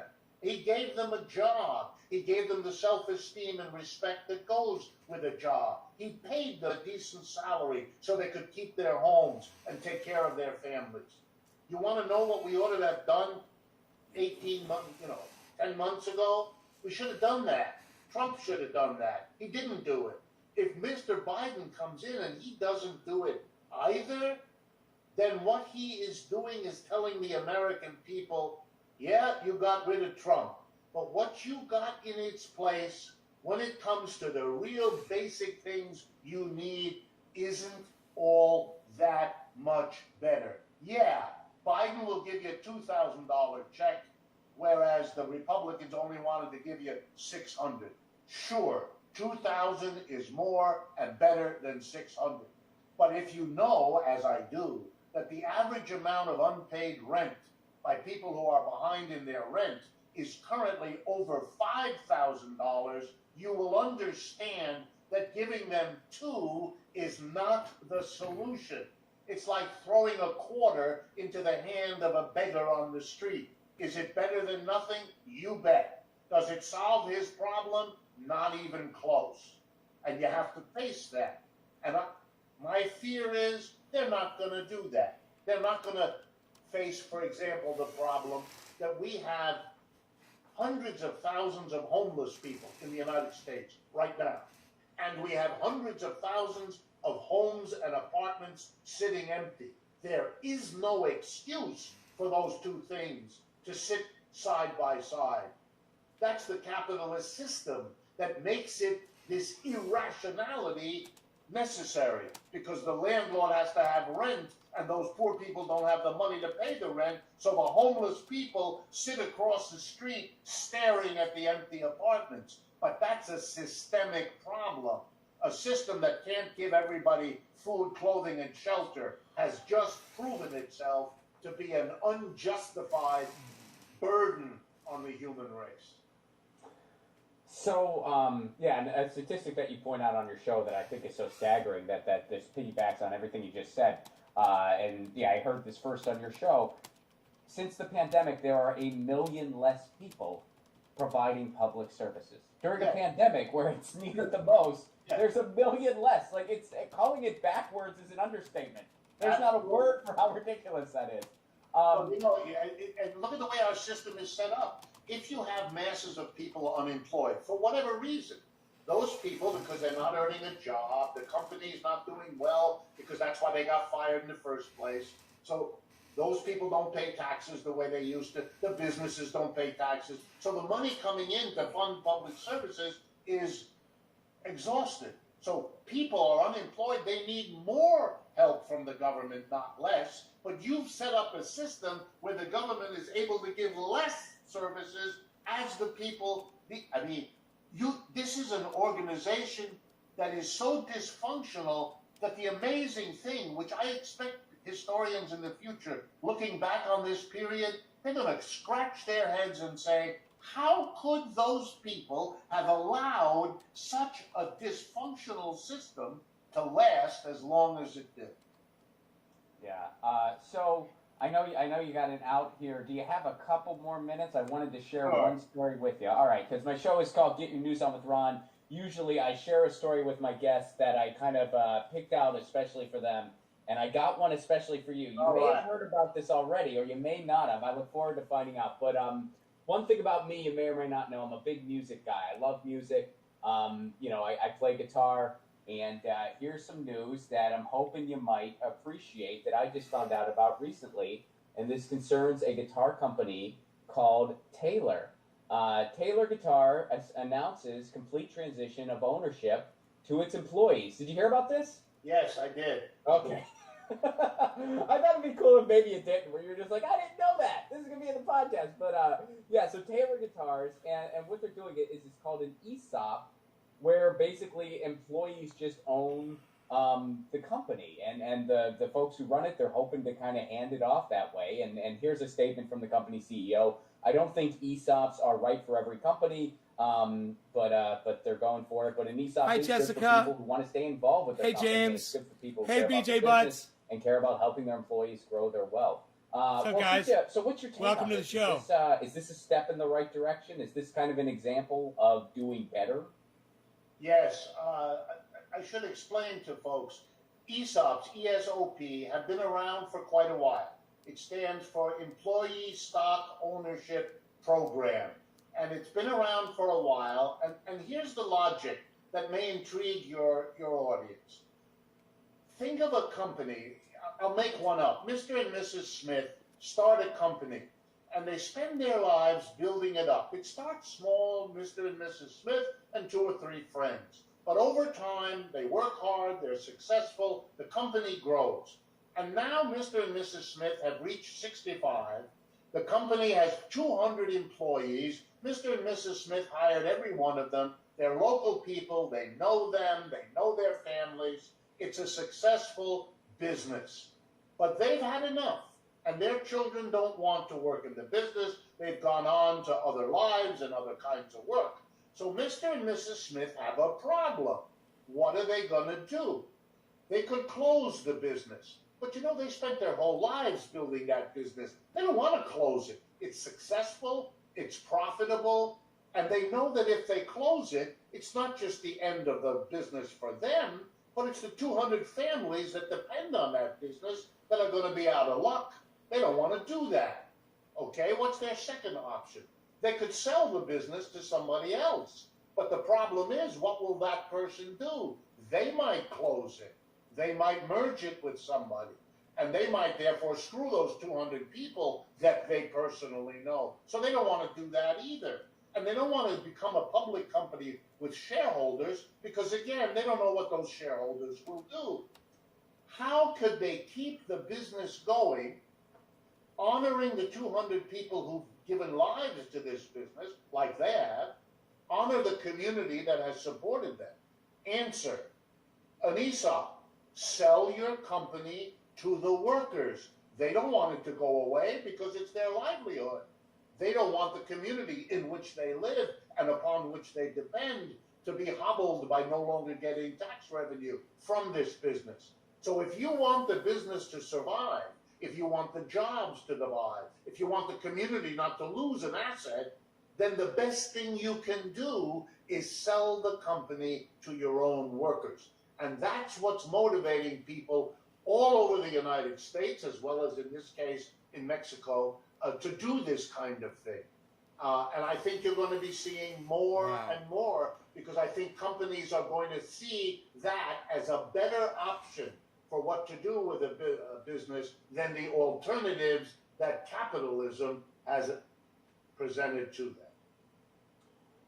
Dr. Wolf, thank you so much for being so generous with your time today. Where can everybody go to learn more and to check out all the things you have available, books, podcasts, etc.? Well, I think that the simplest are the following. We maintain 2 websites where all of our work is on display. It's 100% free. You can go there, no issue. One of them is called democracyatwork.info. That's all one word, democracyatwork.info. The second website is my own, RD Wolf with 2 F's, so rdwolff.com. So you can go to either of those. The third thing is we have our own weekly radio and television show called Economic Update. And it's once a week. It's out on the Free Speech TV network. It's broadcast as a radio program across the Pacifica network and about 100 stations across the United States. And we put every show up on YouTube. You just go to YouTube-Economic Update or Democracy at Work, and you will get to that program. And we invite you to explore any or all of those, and you'll get all the material. We have a very active social media program, as well as these radio, TV, and various other kinds of products that we produce, mostly in the way of media that has 2 purposes. Number 1, to criticize the economic system we have, to show that we as a human species can do better than capitalism. And the second part is to give some ideas of how you go about that. Basically trying to ask the very questions that Ron just posed. Thank you very much, Nice. Dr. Wolf. Thanks for spending some time with me today. Really and good. I look forward to keeping in touch throughout the future. Thanks for everything you do. Thank you, Jesus Ron, just and called thank you Graham for Elwood a making neoliberal program in the like chat. this part of people's lives. It's a very important Graham Elwood is a contribution, neoliberal, especially someone now. said. Thank you. Cheers. Cheers. Bye. Cheers. That was Dr. Wolf, folks. Dr. Richard Wolf. Check out those websites that he said, Democracy at Now, Democracy at Now, democracyatwork.info and rdwolf with 2 F's. .com, and check out that podcast, Economic Update. It is a radio show and TV show as well. I just get it as a podcast. I just get it, on my podcast app, and I just listen to it as a podcast. You can certainly do that as well, and I highly recommend it. I listen to Economic Update pretty much every episode. Pretty much every episode I've caught. So, guys, that's the show for today. I was real excited to talk to Dr. Wolf. I could have asked him questions all freaking day, but he is a busy dude.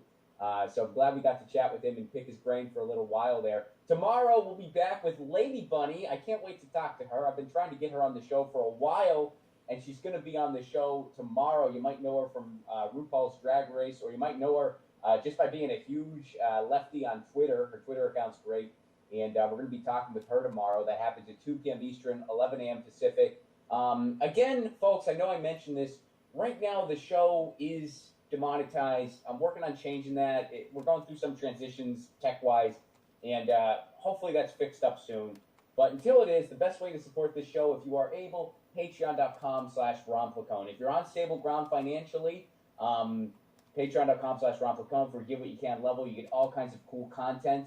You get a patron Zoom show once a week where I do a Zoom show just for the patrons. I do work on new material, play some tunes. We chat it out. It's a blast. I do a patron stream once a week where I respond directly to stuff the patrons have submitted.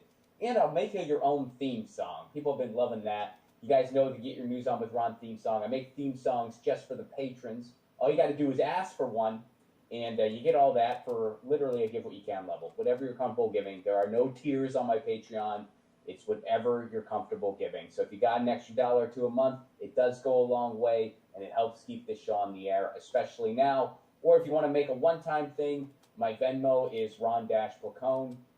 And, yeah, we're working on things. Guys, thank you so much for being here. Looking forward to seeing you tomorrow. And in the meantime, check out Richard Wolf's stuff if you haven't already. rdwolf with 2fs.com, democracyatwork.info. And, of course, you can just get economic updates either via television or radio or wherever you get your podcasts. I just listen to it as a podcast myself. And in the meantime, y'all know the drill. Lucy, where's she at? Oh, she's on the chair. She was going nuts like right before the show started because there was a fly in the apartment, and Lucy was like going nuts, and I think that's why she was going nuts. I played with her a little. I played with her a little bit to calm her down, you know. But she was still going nuts. So it's not that she just wanted to play. She just also, I think she saw the fly. Maybe she caught it because I haven't seen it, and she's really chill right now.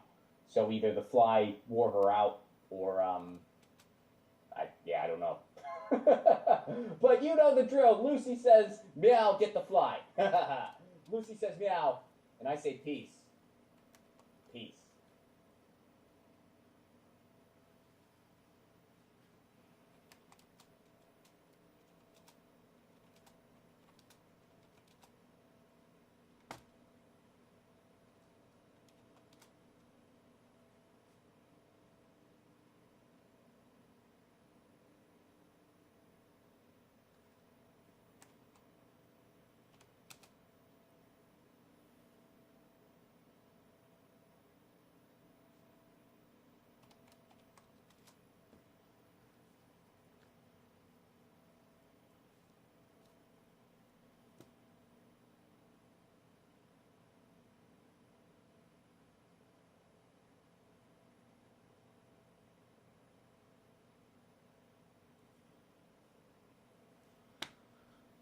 Well, I tried, man. I tried so hard. I tried, and I tried, and I tried, man. He didn't respond. But I have a feeling he's going to see it, man. People are just so stupid. He's literally saying on the show, I've got a problem with my monetization. I've got a paragraph. It says, Ron Placone, you've got a link to my triage URL. That's why your super chat's not working in your description of your video. And people are just typing bullshit.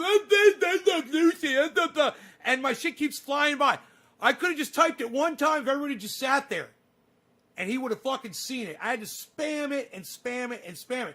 Such an important thing. And people are just so narcissistic, man. They're so fucking narcissistic. Oh, I gotta say something. It's more important than Ron getting his fucking super chat working again. Me saying, oh, blah, blah, blah. That's more important. 30 fucking people I'm in there fighting. God, it's fucking the stupidity of people. It's fucking frustrating. I'm the fucking answer to the problem right here. I'm the cause, and I know what it is. Let them fucking quit bumping my shit, you fucking little narcissistic cunts. Oh, Jasper, he usually does. Look, the reason why he didn't read his chat then is because he was doing a special broadcast with Richard Wolff. And he didn't want to have anything else on there. He just wanted the broadcast and blah, blah. I wasn't looking for him to respond to what I was saying. I just wanted him to get the message so he knows to how to fix his super chat. To find out who rules over you, get Mel Gibson drunk.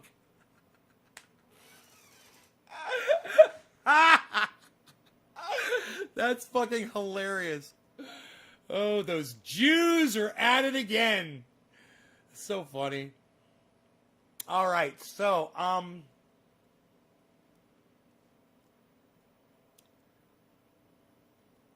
yeah, that's just, Ronnie, I know what the issue is. It's me. And as soon as I removed all of the bullshit from my channel of all that they gave me, I've got super chat now. As soon as I removed the link to Trendy As Dabbers. It's an algorithm. They found it. They don't like it. He can still promote me, but he can't put a solid link. He can't put a www link. He could put triage oil, and he could put DOT and COM, and that would fool the algorithm, which would be cool. But he says it. He says, head on over to triageoil.com to get yours.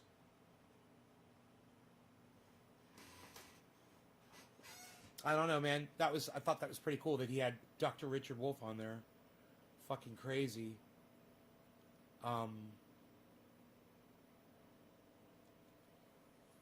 Yeah, man. Awesome. Okay, still nothing back from Dr. Guy McPherson. He is in a call, so we will wait on that. And hopefully Ron Placone will see my tweet. And he will fix his channel and get his... I'm so glad I figured out what the fuck was wrong with his super chat. Oh, so happy. I'm so happy. Get Ronnie his super chats back.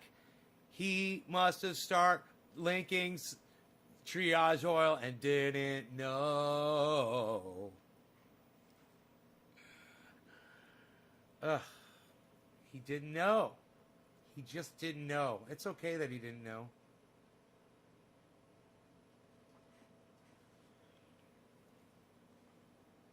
When will they impeach Trump?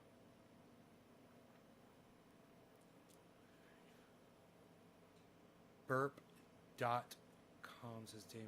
I met Ron on his show Jasper. From where I'm looking, I don't see super chat. Dude, I have not eaten yet today. I just realized that. Impeaching Trump is fine, but I wish Congress had that much passion for supporting the working class during a historic pandemic.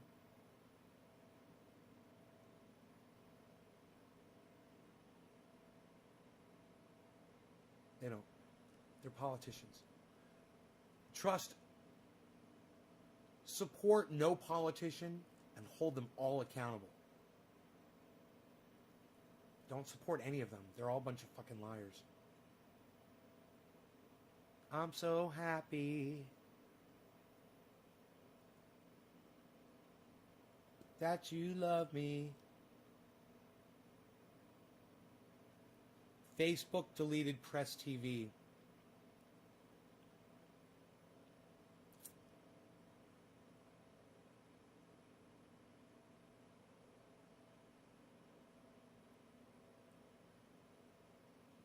Jim Jordan just got destroyed. PalmerReport.com.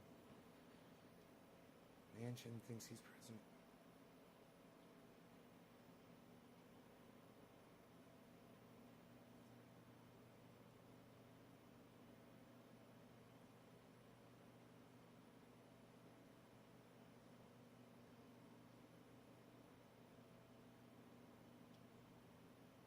TalkingPointsMemo.com.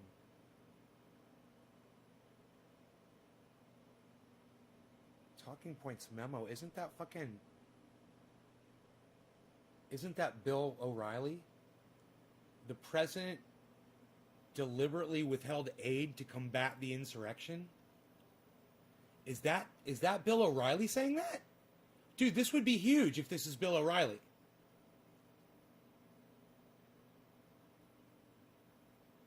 By Josh Marshall. Okay. It's not Bill O'Reilly. Okay, I guess it's not fucking Bill O'Reilly. I don't know who this guy is.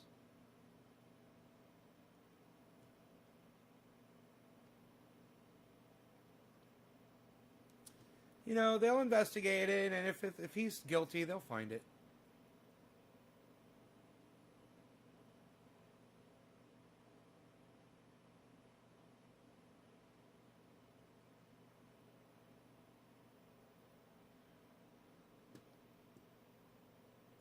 All he needs is my agreement. I'm still minority leader, and his agreement. He's majority leader, and we could come back ASAP and vote to convict Donald Trump and get him out of office now, before any further damage is done.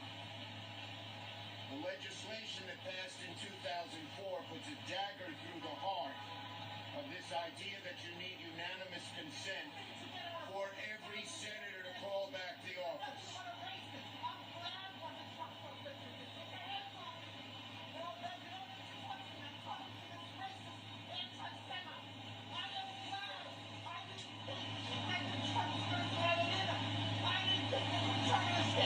So a heckler chiming in there, calling Senator Schumer an anti-Semite and going after him.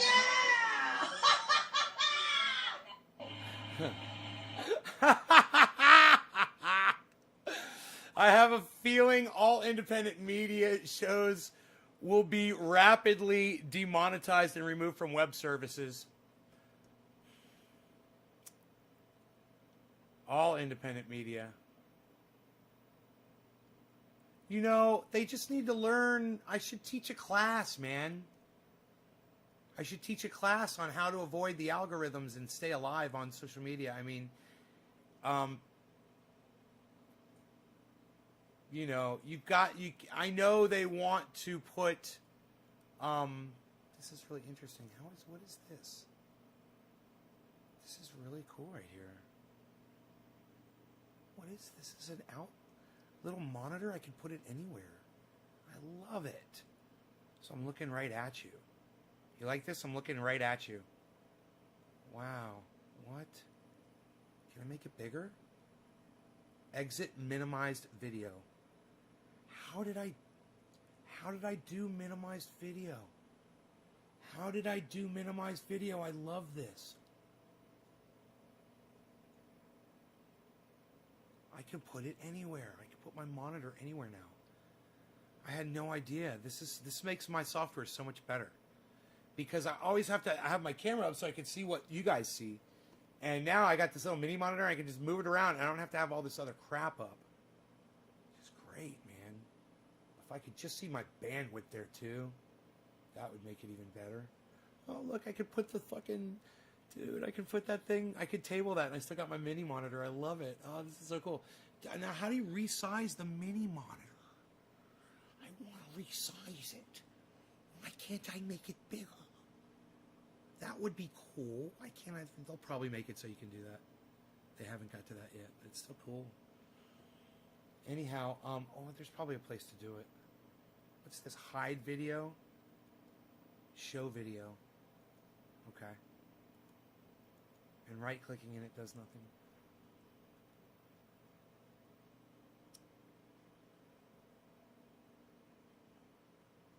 Oh.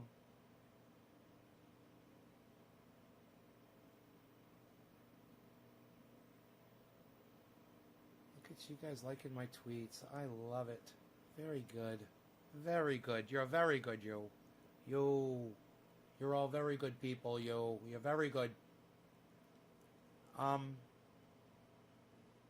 Anyway, I was saying I could teach a class to all these podcasters who are having their stuff yanked down and teach them how to avoid these algorithms, man. You know, there's certain things you can't.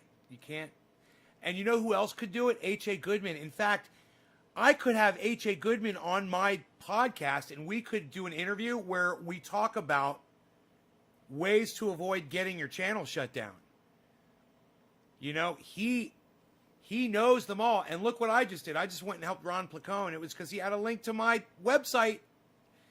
And, you know, as much as it pains me to have to tell him that, it's me. It's my website. It's toxic. You can't put it, you can't tag it and expect to get out. It's the website. It's been algorithmed.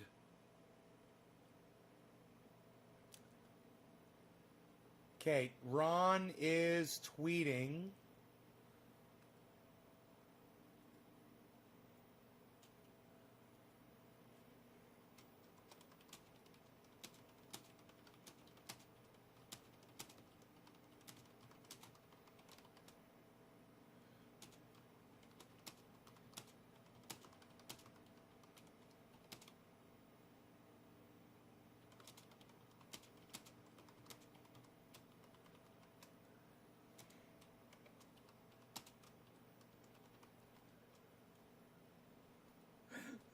I'm the one that betrayed the family. I knew it was you, Fredo. I knew it was you. You betrayed the family.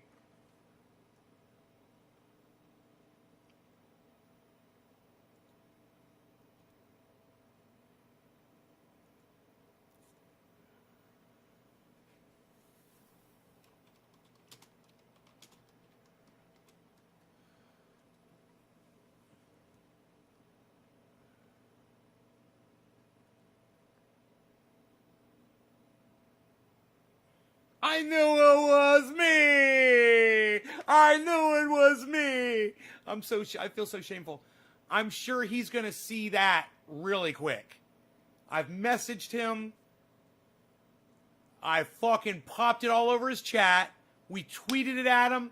I know he's got the message. I know he knows it's me on his super chat. All he has to do is go into YouTube, go to his settings on his channel, where you have your channel settings, and you have the you put your channel description. You go into your channel description, your video description, and you have, it's like a thing that you have, and it puts it on every video, and you just got to take me off of there. Take Nay off, take Nay off. He's toxic. He's toxic. You can't chat. Take off, Nay. Take off, Nay.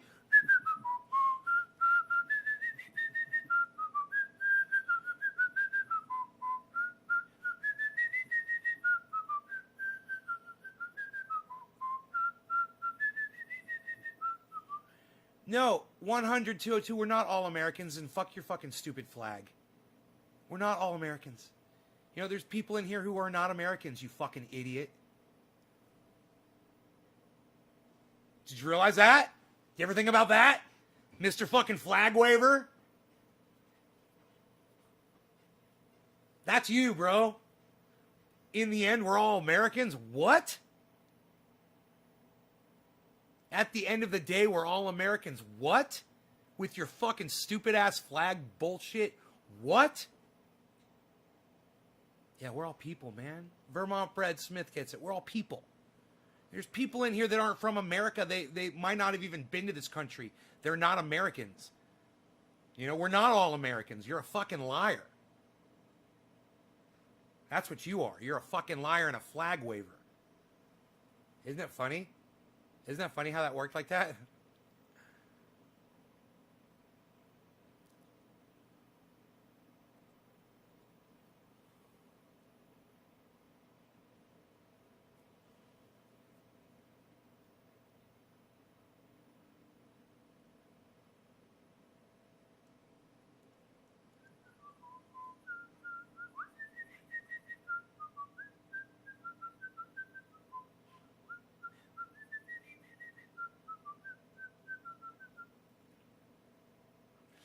Oh, you didn't know how I felt about flags? Well, now you do. I'm so hungry, man. I gotta go. I can't believe I haven't eaten yet today.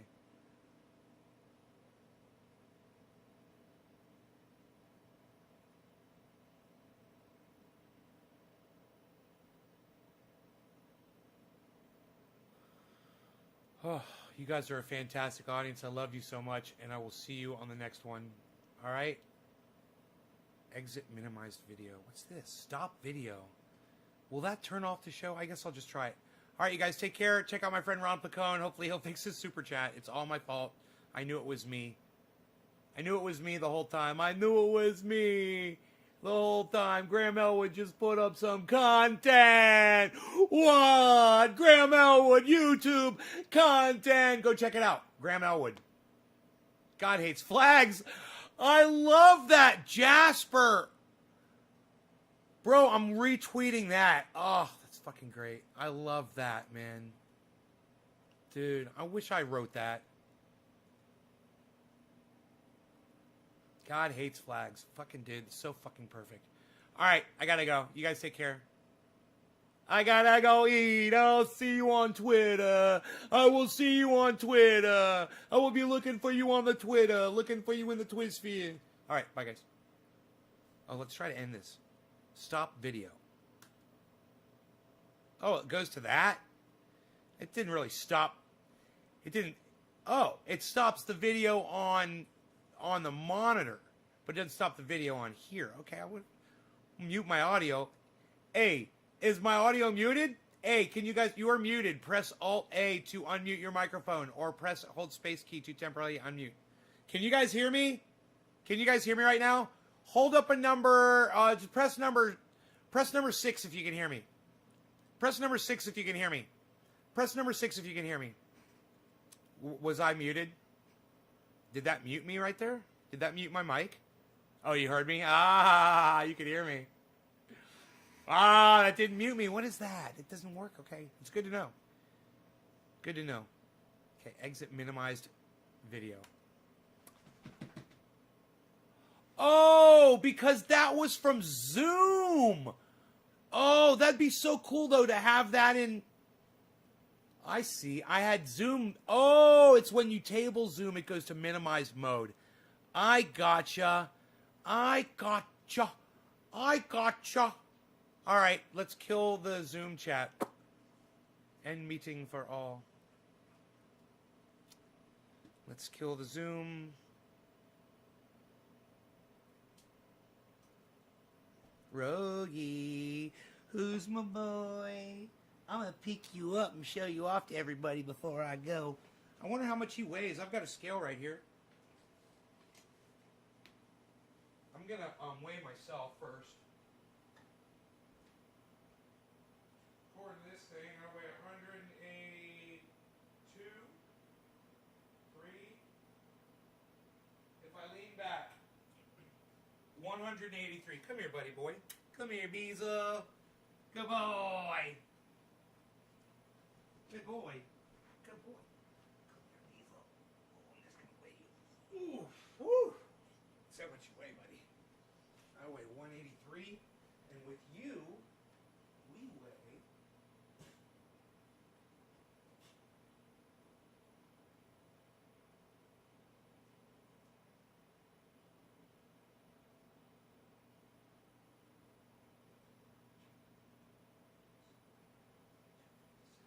Is that 257? 240?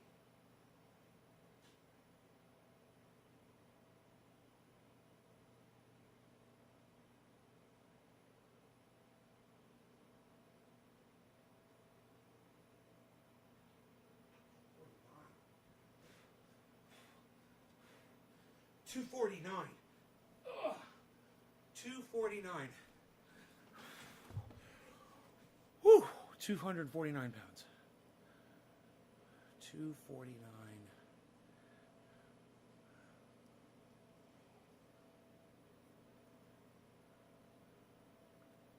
$249 minus 180.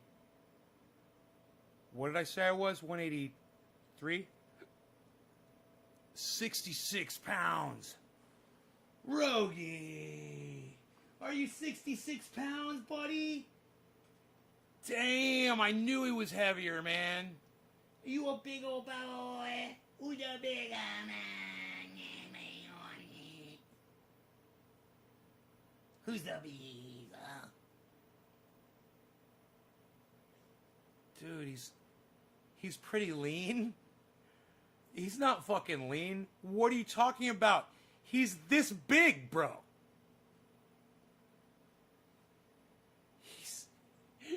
Jasper Jaguar says pretty lean.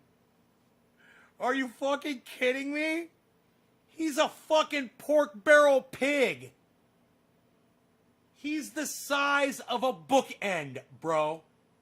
He's the size of a fucking Ugg boot. And he weighs 66 fucking pounds and you said pretty lean? Do you understand what the word lean means? He's swole. Dude, he's swole. He ain't lean. He's fucking swole. Oh, you're talking about me? Oh, you're too kind. You're too kind, good sir. You're too kind. You're talking about me. Yeah, I'm 180. I'm 180. I weigh 180 pounds. I think actually I was 179. 179. I want to get down to like 155.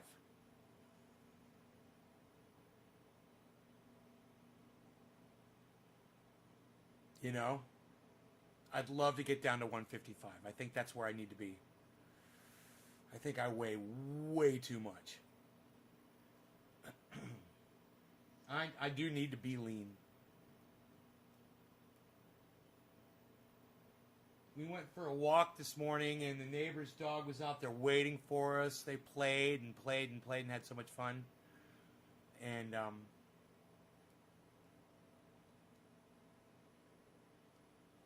I made a video of the grow update. You guys, there's a grow update.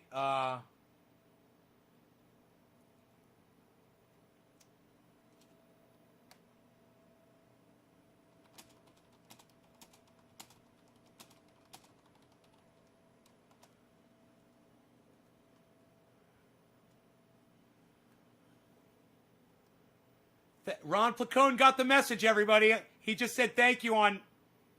He just said thank you on. He just said thank you on. And somebody messaged me. He just said thank you.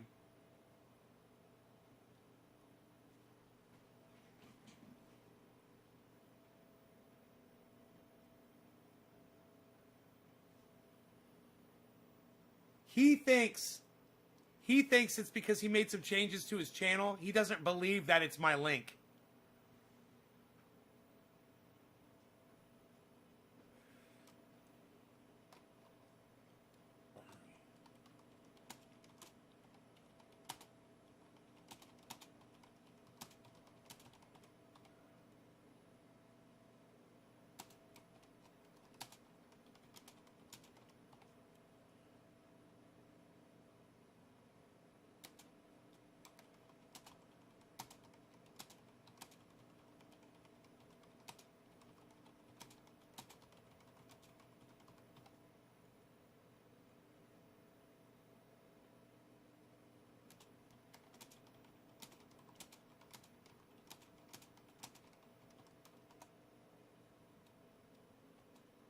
He says, if you want me to remove it, obviously I will. He says, but that has nothing to do with why my channel is demonetized. He says, I had to make some changes, and unfortunately, that was a side effect that is hopefully temporary. I just wonder if the changes you made to your channel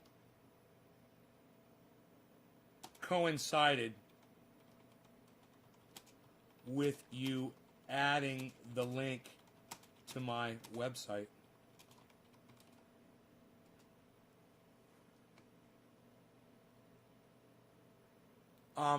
and that doesn't necessarily mean anything either, because algorithms, they don't catch you sometimes as soon as you put something up. There's spiders that crawl over all this shit, and they take time for searching. They've got billions of videos to go through. So, you know, it doesn't mean anything. It could definitely be that he thinks it's something else, man, but I think it's my website. 'Cause I'm telling you, let me just check. Hey, can anybody super chat me on the main channel on YouTube? Is there a super chat money option on the main channel on YouTube? The main channel. The one where I'm blowing smoke rings and I got 25,000 subscribers. 25,700, I think. There's super chat on that channel. Try removing it. If that doesn't work, add it back. I looked and the link isn't active. I know. It's not active because they see it on there and they make it not active. I hope he realizes that they deactivate the link. Yes, no. The main channel, guys, the main channel. Super chat is here, says Damon Faulkner.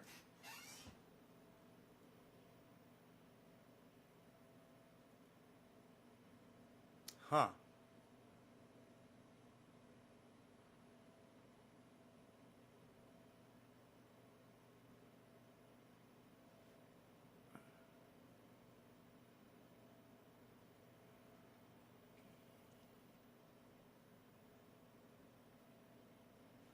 He got my Venmo, too. He got my Venmo payment.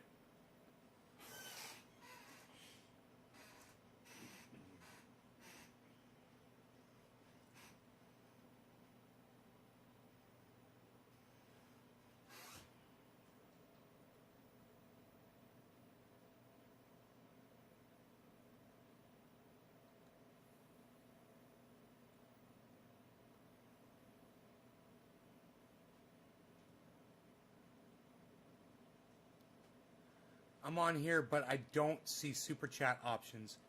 Jasper, are you on my main channel?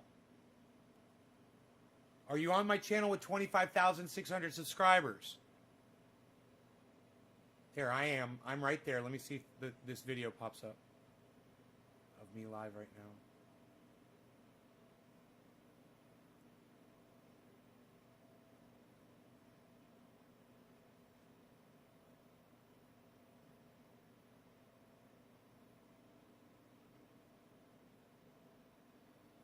Huh. I don't see that I am live right now. Stupid.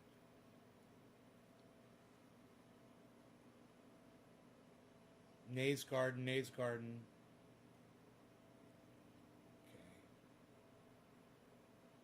Okay. Your videos.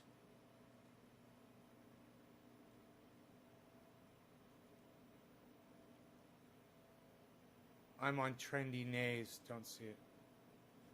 I see it. You're on Trendy Nays, Damon? You're not on the main channel? Oh, it's not my main channel that's got it? Oh.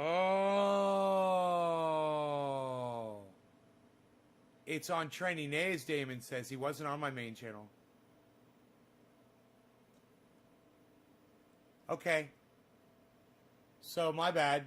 That's why I'm checking. Because I wasn't 100% sure. Huh. But, you know what? I've turned all monetization settings off on that channel as well. It's possible that I've got Super Chat turned off too on that channel. Let me just see if that's something I'm capable of turning on. Your channel.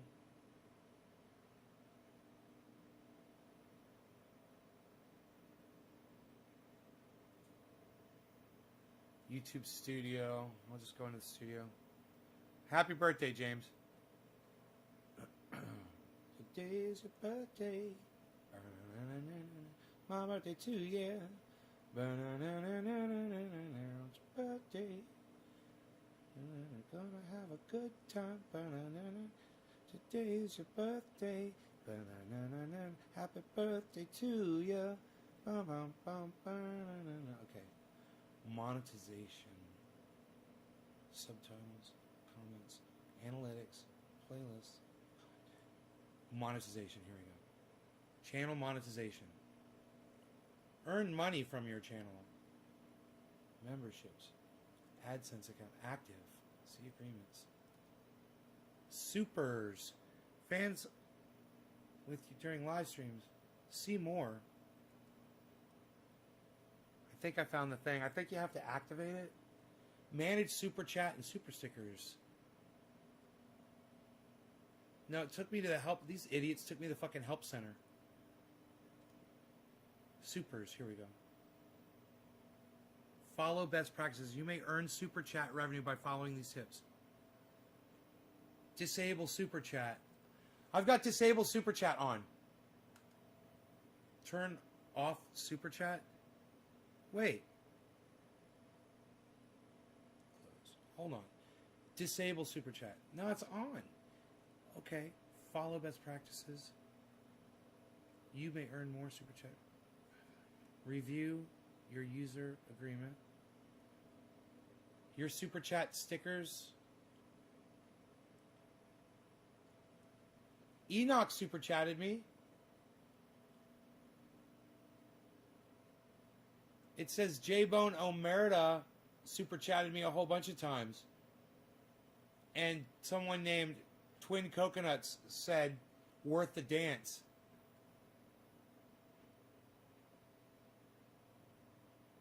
So I have received super chats on the channel. They might not be on anymore, but you know what? That's got to be under...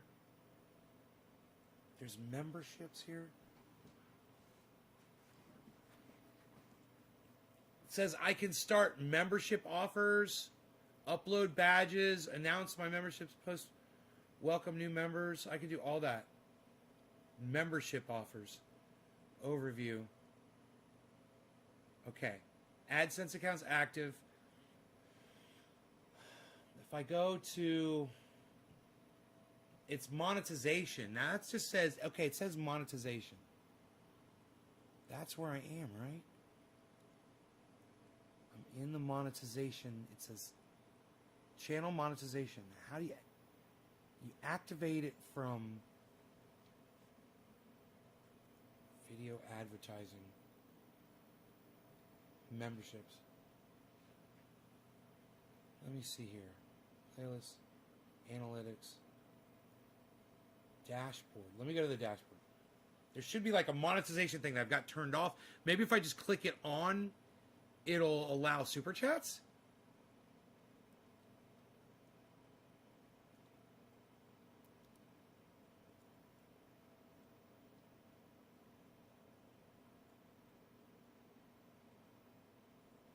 What's new? No. No. Settings. Here we go. Let me see if it's in here. Here we go. Currency. Channel.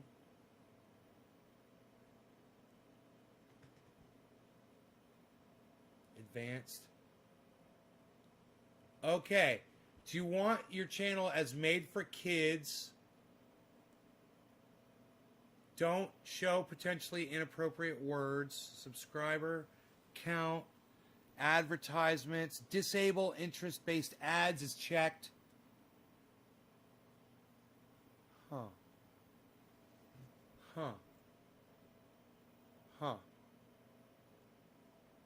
Upload defaults.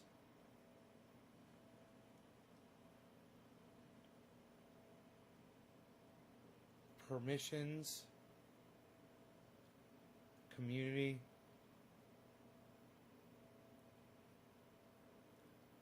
permissions.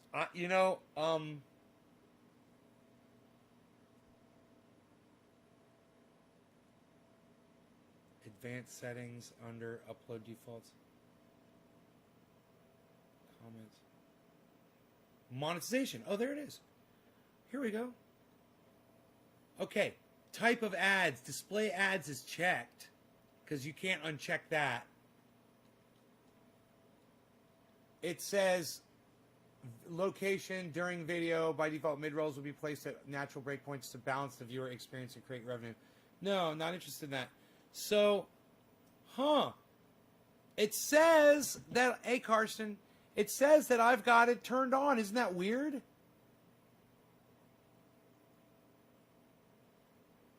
It says that I've got super chats turned on. Feature eligibility.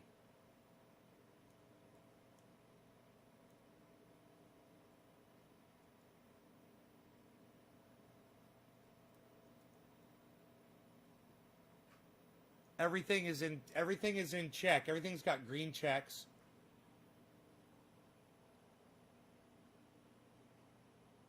Everything is enabled. It's so weird. Okay, so let's close the settings. And under monetization, when you click Super Chat, it says disable Super Chat, disable Super Stickers. They're both clicked on, man. That's driving me fucking crazy. I want to know why it's not coming on. All right, let me see here. Where's my show? It doesn't just pop up. They don't show that I'm live on my own channel. This isn't really my channel, though. My channel. Trump is talking live right now. Here we go. There's the video.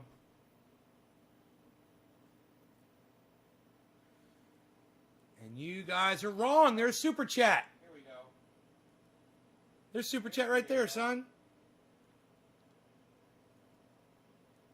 What are you guys even talking about? I got Super Chat. You guys are wrong. There's Super Chat. There's Super Chat right there, son. Super Chat. What are you guys even talking about? I got Super Chat. Super Chat. There's Super Chat. Super Chat. Super Chat. Super Chat. Super Chat. Super Chat. Super Chat. Super Chat. Super Chat. Super Chat. Super Chat. Super Chat. Super Chat. Super Chat. Super Chat. Super Chat. Super Chat. Super Chat, Super Chat, Super Chat, Super Chat, Super Chat, Super Chat, Super Chat, Super Chat, Super Chat, Super Chat, Super Chat, Super Chat,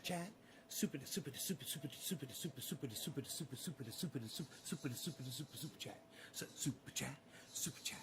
Super Chat. I said Super Chat. So the Super Chat, Super Chat, Super Chat, Super Chat, Super Chat, Super Chat, Super Chat, Super Chat, Super Chat, Super Chat, Super Chat, Super Chat, Super Chat, Super Chat, Super Chat, Super Chat, Super Chat, Super Chat. What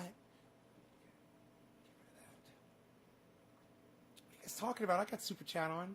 It's fucking made me stay here for an extra half hour. You realize that?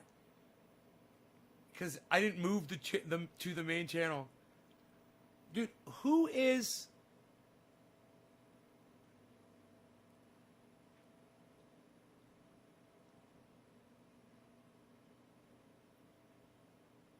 Do you guys even know what my main channel on YouTube is? Damon, do you even know which channel is my main channel? Do you know what the Super Chat button is? It looks like a little dollar sign next to where you chat. Are you full screen on a... I mean, if I pulled it up on my phone, I'd probably see Super Chat too, bro. Are you on a phone? On YouTube? Yes, you're on YouTube. Are you on my main channel?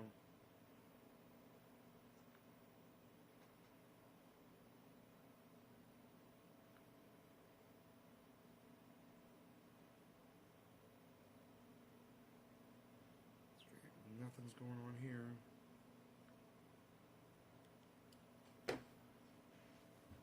All right, so we checked out my friend Ron Placone. I'm so excited. Maybe he'll fix his Super Chat. I hope he removes that link the way it's written so that he can get... I think if that's bothering his Super Chat. Because my Super Chat's on. And I talk about cannabis all day. And I refer people to that website all the time. It's on screen. That's okay. But you just can't have it in the description of your video. It's an algorithm thing. And he doesn't believe me, but I have a feeling his super chat will come right back on as soon as he gets rid of it. I wonder if I can help walk him through the super chat setting.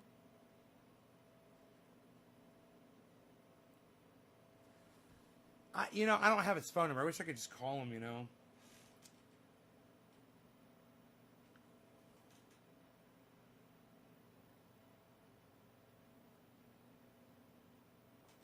I could find a picture of it. I'll send him a picture where super chat is. I was just there. I closed all the windows. Anyway, I don't need to be on for this. I'll see you guys later. Take care. Love y'all. You guys are fantastic people. All of you. You're wonderful, fantastic people. You guys have fantastic days, and I will see you guys later. I love you guys. All right? Love yourselves. All right? Take care of yourselves. Bye, guys.